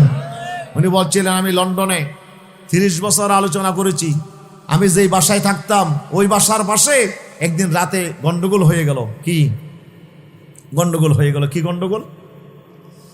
হুলস্থুল কাণ্ড। তো সকালবেলায় খবর নিলাম, ঘটনা কি? হয়তো ঘটনা হচ্ছে পুলিশ আসছে, হুজুর পুলিশ এসে, তো এখানে স্বামী আর স্ত্রী 2 জন থাকে। স্ত্রী স্বামীকে বলতেছে, আজকে তুমি বাড়িতে থাকিও না। মতে বউ হারে হদ দেয় তো না মতো, বউ জামাইরে হদ কি, আজকে তুমি বাড়িতে চলে যাও। হয়তো কোথায় যাবো? হয়তো বাইরে একটা হোটেলে রুম টুম নিয়ে থাকো। তো কি আমি চলে যাবো কেন? হয়তো আমার কিছু বয়ফ্রেন্ড আসবে আজকে। আমার কিছু কি আসবে? বয়ফ্রেন্ড আসবে, আমার কিছু বন্ধু বান্ধব আসবে, ওদেরকে নিয়ে আমি আজকে রাত কাটাবো এখানে। স্বামী বলে, কি ব্যাপার? তুমি আমার স্ত্রী, তুমি আমার ওয়াইফ, আমি চলে যাব হোটেলে রুম নেব, আর তুমি এখানে বয়ফ্রেন্ড নিয়ে রাতে থাকবে, এটা কেমন কথা? এটা হতে পারবে না। বউ বলে, এটা আমার রাইট, এটা আমার অধিকার, তুমি আমার অধিকারে হস্তক্ষেপ করিও না। আমার ইচ্ছা মতো, ইচ্ছা করলে তোমার সাথে থাকবো, ইচ্ছা হলে অন্য পুরুষের সাথে থাকবো, এখানে তোমার বলার কি? দেখুন না অবস্থা। স্বামী যখন বেচারা বেশি বাড়াবাড়ি করছে, না এটা হতে পারে না, তখন সে 99-এ কল দিছে, থানাতে 99-এ কল দিছে। পুলিশ বলে, কি সমস্যা? বলে, আমাদের বাড়িতে বেশি সমস্যা, তাড়াতাড়ি আসো। পুলিশ আসছে। পুলিশ এসে বলে, কি ব্যাপার, তোমরা ঝগড়া দিচ্ছ কেন? হতে দেখো এই বেটা, আমি আজকে বলছি যে তুমি বাইরে রুম নিয়ে থাকো, আমার একটু বয়ফ্রেন্ড আছে, তাদেরকে আমি রাতে থাকবো, এই আমার কথা মানে না, সে আমার সাথে বাড়াবাড়ি করে, এটা আমার অধিকার, সে আমার অধিকার হস্তক্ষেপ করে। পুলিশ বলে, বেটা এই তার অধিকার হস্তক্ষেপ করা, তোকে এই অধিকার কে দিল? যাও, চলে যাও। তোর ওয়াইফ সারা রাত ধরে যার সাথে থাকো, অসুবিধা কি? তার ইচ্ছা মতো থাকবে। নাউজুবিল্লাহ বলেন না। শান্তি মতো শান্তি না অশান্তি? ইসলাম বলে পর্দা করো। পুরুষকেও পর্দা করতে হবে, স্ত্রীকেও পর্দা করতে হবে, মহিলাকেও পর্দা করতে হবে। পর্দা যদি হয় তাহলে পুরুষ আর অন্য কোনো মহিলার সাথে সম্পর্ক করতে পারবে না, আর মহিলা অন্য কোনো পুরুষের সাথে সম্পর্ক করতে পারবে না। পরিবার হবে একটি শান্তির আবাসস্থল, শান্তির নিড়ে পরিণত হবে, ঠিক কিনা বলেন? তাহলে এই পর্দাটা চালু করা দরকার কিনা? ইসলাম এভাবে পর্দা চালু করবে, ভালো জিনিস চালু করবে। সরকারে আসার পর ইসলামের রাষ্ট্রের দায়িত্ব হচ্ছে ভালো জিনিস চালু করবে, আর খারাপ জিনিস যত আছে, চুরি ডাকাতি সন্ত্রাস রাহাজানি জানা বেবিচার আপনার মদ জুয়া যত খারাপ জিনিস আছে, রাষ্ট্র ক্ষমতা দিয়ে এগুলো সব বন্ধ করে দেবে। ঠিক কিনা বলেন না? এরকম একটা রাষ্ট্র আমরা চাই কিনা? চারটা দায়িত্ব যদি পালন করে তাহলে রাষ্ট্রের মধ্যে আর কোনো সমস্যা হবে? এই রাষ্ট্র প্রতিষ্ঠা করার জন্য এসেছিলেন মুহাম্মদ রাসূলুল্লাহ সাল্লাল্লাহু আলাইহি ওয়াসাল্লাম। আর এই রাষ্ট্র প্রতিষ্ঠা করা প্রত্যেকটা মুমিন নরনারীর উপরে ফরজ করে দিয়েছেন কে? আল্লাহ বলেন আকিমুদ্দিন ওয়ালা তাতাফাররাকু ফি। এই মুমিনেরা এই রাষ্ট্র প্রতিষ্ঠা করো, কায়েম করো। তোমরা এই ব্যাপারে দলাদলি করো না, ফাটাফাটি করো না। প্রত্যেকটা মুসলমানের উপরে রাষ্ট্র, ইসলামের রাষ্ট্র কায়েম করে আল্লাহ ফরজ করে দিয়েছেন। জোরে বলি আল্লাহু আকবার। সময় থাকলে আরো বলতাম। আমি আপনাদের কাছে ইসলামের রাষ্ট্রে একটা সামান্য একটা নমুনা আমি তুলে ধরেছি, কিন্তু আরো বিশাল আলোচনা আছে। আল্লাহর নবীর পরে এই যে খোলাফায়ে রাশেদিন আমলে কি শান্তি প্রতিষ্ঠা হয়েছিল, সুবহানাল্লাহ, কি অধিকার প্রতিষ্ঠা হয়েছিল। প্রত্যেকের বাক শক্তি বা আপনার কথা বলার অধিকার ছিল, আপনার নেতা পরিবর্তনের অধিকার ছিল, আপনার রাষ্ট্রের মধ্যে কি সামান্য অধিকার, কি সুশাসন, কি সুন্দর ইনসাফপূর্ণ ন্যায় বিচার এই সমাজে কায়েম হয়েছিল। আজকে কি সেগুলো আছে? সব শেষ। প্রিয় উপস্থিতি, আমি দু একটা কথা বলি, আমার কথা টানছি 2-1 মিনিটের ভিতরে। আপনার কষ্ট হচ্ছে, আমি মোনাজাত করে দেবো। একটা হচ্ছে ওমর রাদিয়াল্লাহু তাআলা আনহু আহারি খুতবা দেওয়ার জন্য মিম্বরের উপর উঠেছে। এক লোক দাঁড়িয়ে গেল, আমিরুল মুমিনিন, আজকে আপনার খুতবা আমরা শুনবো না, আপনার খুতবা বন্ধ করেন। খলিফাতুল মুসলিমিনকে বলতেছে খুতবা বন্ধ করেন। কি সমস্যা, কি সাহস দেখেন। খলিফা বলছে সমস্যা কি? বলে কালকে আমরা বাইতুল মাল থেকে সবাই কাপড় পেয়েছি, সবাই কাপড় পেয়েছে রাষ্ট্রের পক্ষ থেকে, কারো কাপড় দিয়ে জামা হয় নাই, কিন্তু আপনি কিভাবে জামা সিলাইলেন? সুবহানাল্লাহ, সুবহানাল্লাহ বলবেন না? আপনি কিভাবে জামা সিলাইলেন? তাহলে আপনি ক্ষমতার অপব্যবহার করে আপনি কাপড় বেশি নিয়েছেন আমাদের চাইতে, না হলে আপনি জামা সিলাইলেন কেন? এইটার উত্তর যতক্ষণ দিতে পারবেন না ততক্ষণ আপনার খুতবা আমরা শুনবো না, আপনার বক্তৃতা আমরা শুনবো না। সুবহানাল্লাহ। হযরত ওমর বললেন তার জবাব আমি দেব না, আমার ছেলে দেবে। আব্দুল্লাহ বিন ওমর দাঁড়িয়ে গেল, উনি বললেন আমি তার জবাব দেব। ও ভাই, আমার বাবা, উনি একটা মাত্র জামা নিয়ে তিনি খেলাফতের দায়িত্ব পালন করছেন। মাঝে মধ্যে ময়লা হয়ে গেলে এই জামা উনি ধুয়ে রাতের বেলায় তিনি জামা খুলে রাতের বেলায় ধোয়েন, আবার সেটা দিনের বেলায় পরে যান। একটা মাত্র জামা দিয়ে হযরত ওমর রাষ্ট্র পরিচালনা করছে। আমরা চিন্তা করলাম আমাদের বাবার 2টা জামা দরকার, কিন্তু বাবার তো সেরকম কাপড় নাই। তখন আমি চিন্তা করলাম আমার কাপড়টা আমার বাবাকে দিয়ে দিই, আমার অংশটা আমার বাবাকে দিয়ে, আমার বাবার 2টা অংশ মিলে একটা জামা পরিধান করে সিলাইছে, একটা জুব্বা সিলাইছে। হুজুর বলি আল্লাহু আকবার। আমার বাবা ক্ষমতার অপব্যবহার করে নাই, জনগণের সম্পদ নষ্ট করে নাই। এটার নাম ইসলামী রাষ্ট্র। এটার নাম কি? এটার নাম ইসলামী রাষ্ট্র। আল্লাহু আকবার। কি অধিকার, কি অধিকার মুসলমানরা ভোগ করেছে, রাষ্ট্র ভোগ করেছে। সুবহানাল্লাহ। ইসলামের রাষ্ট্র কি নিয়ামত। প্রিয় হাজরিন, এরকম ইনসাফ কায়েম হয়েছিল, এরকম ইনসাফ কায়েম হয়েছিল। হযরত ওমরের কাছে বিচার আসলো। ওমরের ছেলে মদ খেয়েছে। কি খেয়েছে? মদ খেয়েছে। বিচার আছে? বিচার আছে? গভর্নর বিচার করছে কি? খলিফার ছেলে মদ খাইছে। মদ খালি 80 বেদ মারতে হয়, তখন জল্লাদকে এনে মেদ মারলো, কিন্তু মারছে আস্তে আস্তে মারছে, কষ্ট না পাই মতো মারছে। খলিফার কাছে খবর আসছে, খলিফার ছেলে বলে বেদ সঠিকভাবে মারে নাই। সুবহানাল্লাহ। খলিফা বলে এই বিচার আমার কাছে আবার নিয়ে আসো। ছেলেকে ডাকলেন আর জল্লাদকে ডেকে নিয়ে আসছেন। এই বিচার আর কেউ করবেন, এই বিচার আমি করবো। আল্লাহু আকবার। খলিফা বললেন আমাকে দাও, বেত আমি মারবো, বেত আমি মারবো। নিজের হাতে বেত মারা শুরু করলেন।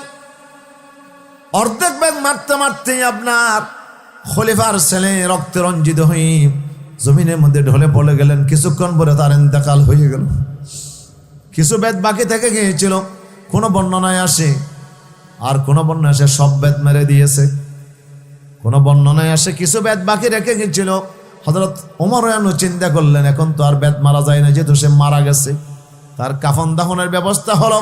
কাফন দাফনের ব্যবস্থা হওয়ার পরে বাকি বেদগুলো তিনি তার কবরের উপরে মেরে দিলেন, আর জনগণকে সাক্ষী রাখলেন, বললেন তোমরা সাক্ষী দাও। ওমর তার ছেলের প্রতি পক্ষপাতিত্ব করে নাই, ওমর ক্ষমতা পেয়ে তার ছেলের প্রতি পক্ষপাতিত্ব করে নাই। সুবহানাল্লাহ। এটার নাম ইসলামের রাষ্ট্র। কি সুশাসন কায়েম করেছিল মুসলমানেরা। প্রিয় উপস্থিতি, ইসলামের রাষ্ট্র যদি আজকে আমরা পেতাম, তাহলে বাংলাদেশে আমরা একটি শান্তির রাজ্য এখানে কায়েম হতো, একটি জান্নাতের নমুনা আমরা পেতাম ইনশাআল্লাহ।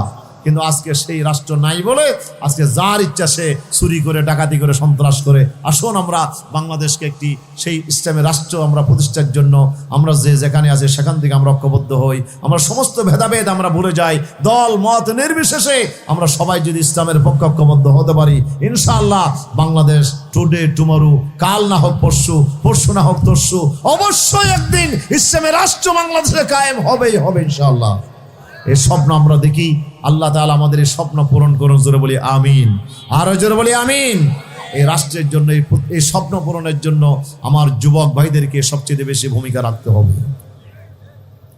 আজকে এই যে জালিমদেরকে আমরা হটাইয়া একটি শান্তিপূর্ণ, আজকে কিভাবে আমরা কোরআনের কথা আজকে সারা বাংলাদেশে আলেমরা বলার সুযোগ পেয়েছে, এই জালিম মুক্ত একটা দেশ পাওয়ার ক্ষেত্রে গরিব আমার যুবক ভাইদের যে ভূমিকা, যুবক ভাইরা না হলে কি এটা সম্ভব হতো? ইসলামের রাষ্ট্র কায়েমের ক্ষেত্রেও আমার যুবক ভাইদেরকে এগিয়ে আসতে হবে, ঠিক কিনা?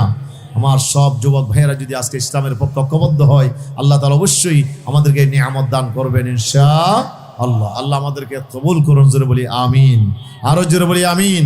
রাত অনেক হয়ে গেছে, আমি আপনাদের কাছে মাফ চাই, দোয়া চাই। আল্লাহ তাআলা এই মাহফিলকে কবুল করুন। যারা কষ্ট করেছেন ওনাদের শ্রম মেহনতকে আল্লাহ তাআলা কবুল করুন, আমিন।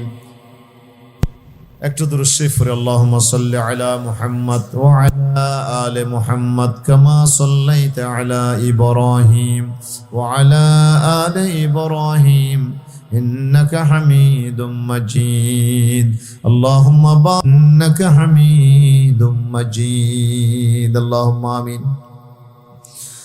ربنا ظلمنا أنفسنا وإن لم تغفر لنا وترحمنا لنكونن من الخاسرين. ربنا أنت ولينا فاغفر لنا وارحمنا وأنت خير الغافرين. ربنا آتنا في الدنيا حسنة وفي الآخرة حسنة وقنا عذاب النار. রব্বুল আলামিন, রাত অনেক গভীর হয়ে গেছে মওলা, নিশিরাত্রে সবাই ঘুমিয়ে পড়েছে।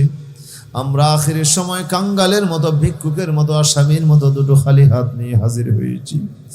মাহবুব, তুমি দয়া করে মেহেরবানি করে আমাদের খালি হাতটুকু কবুল করে নাও।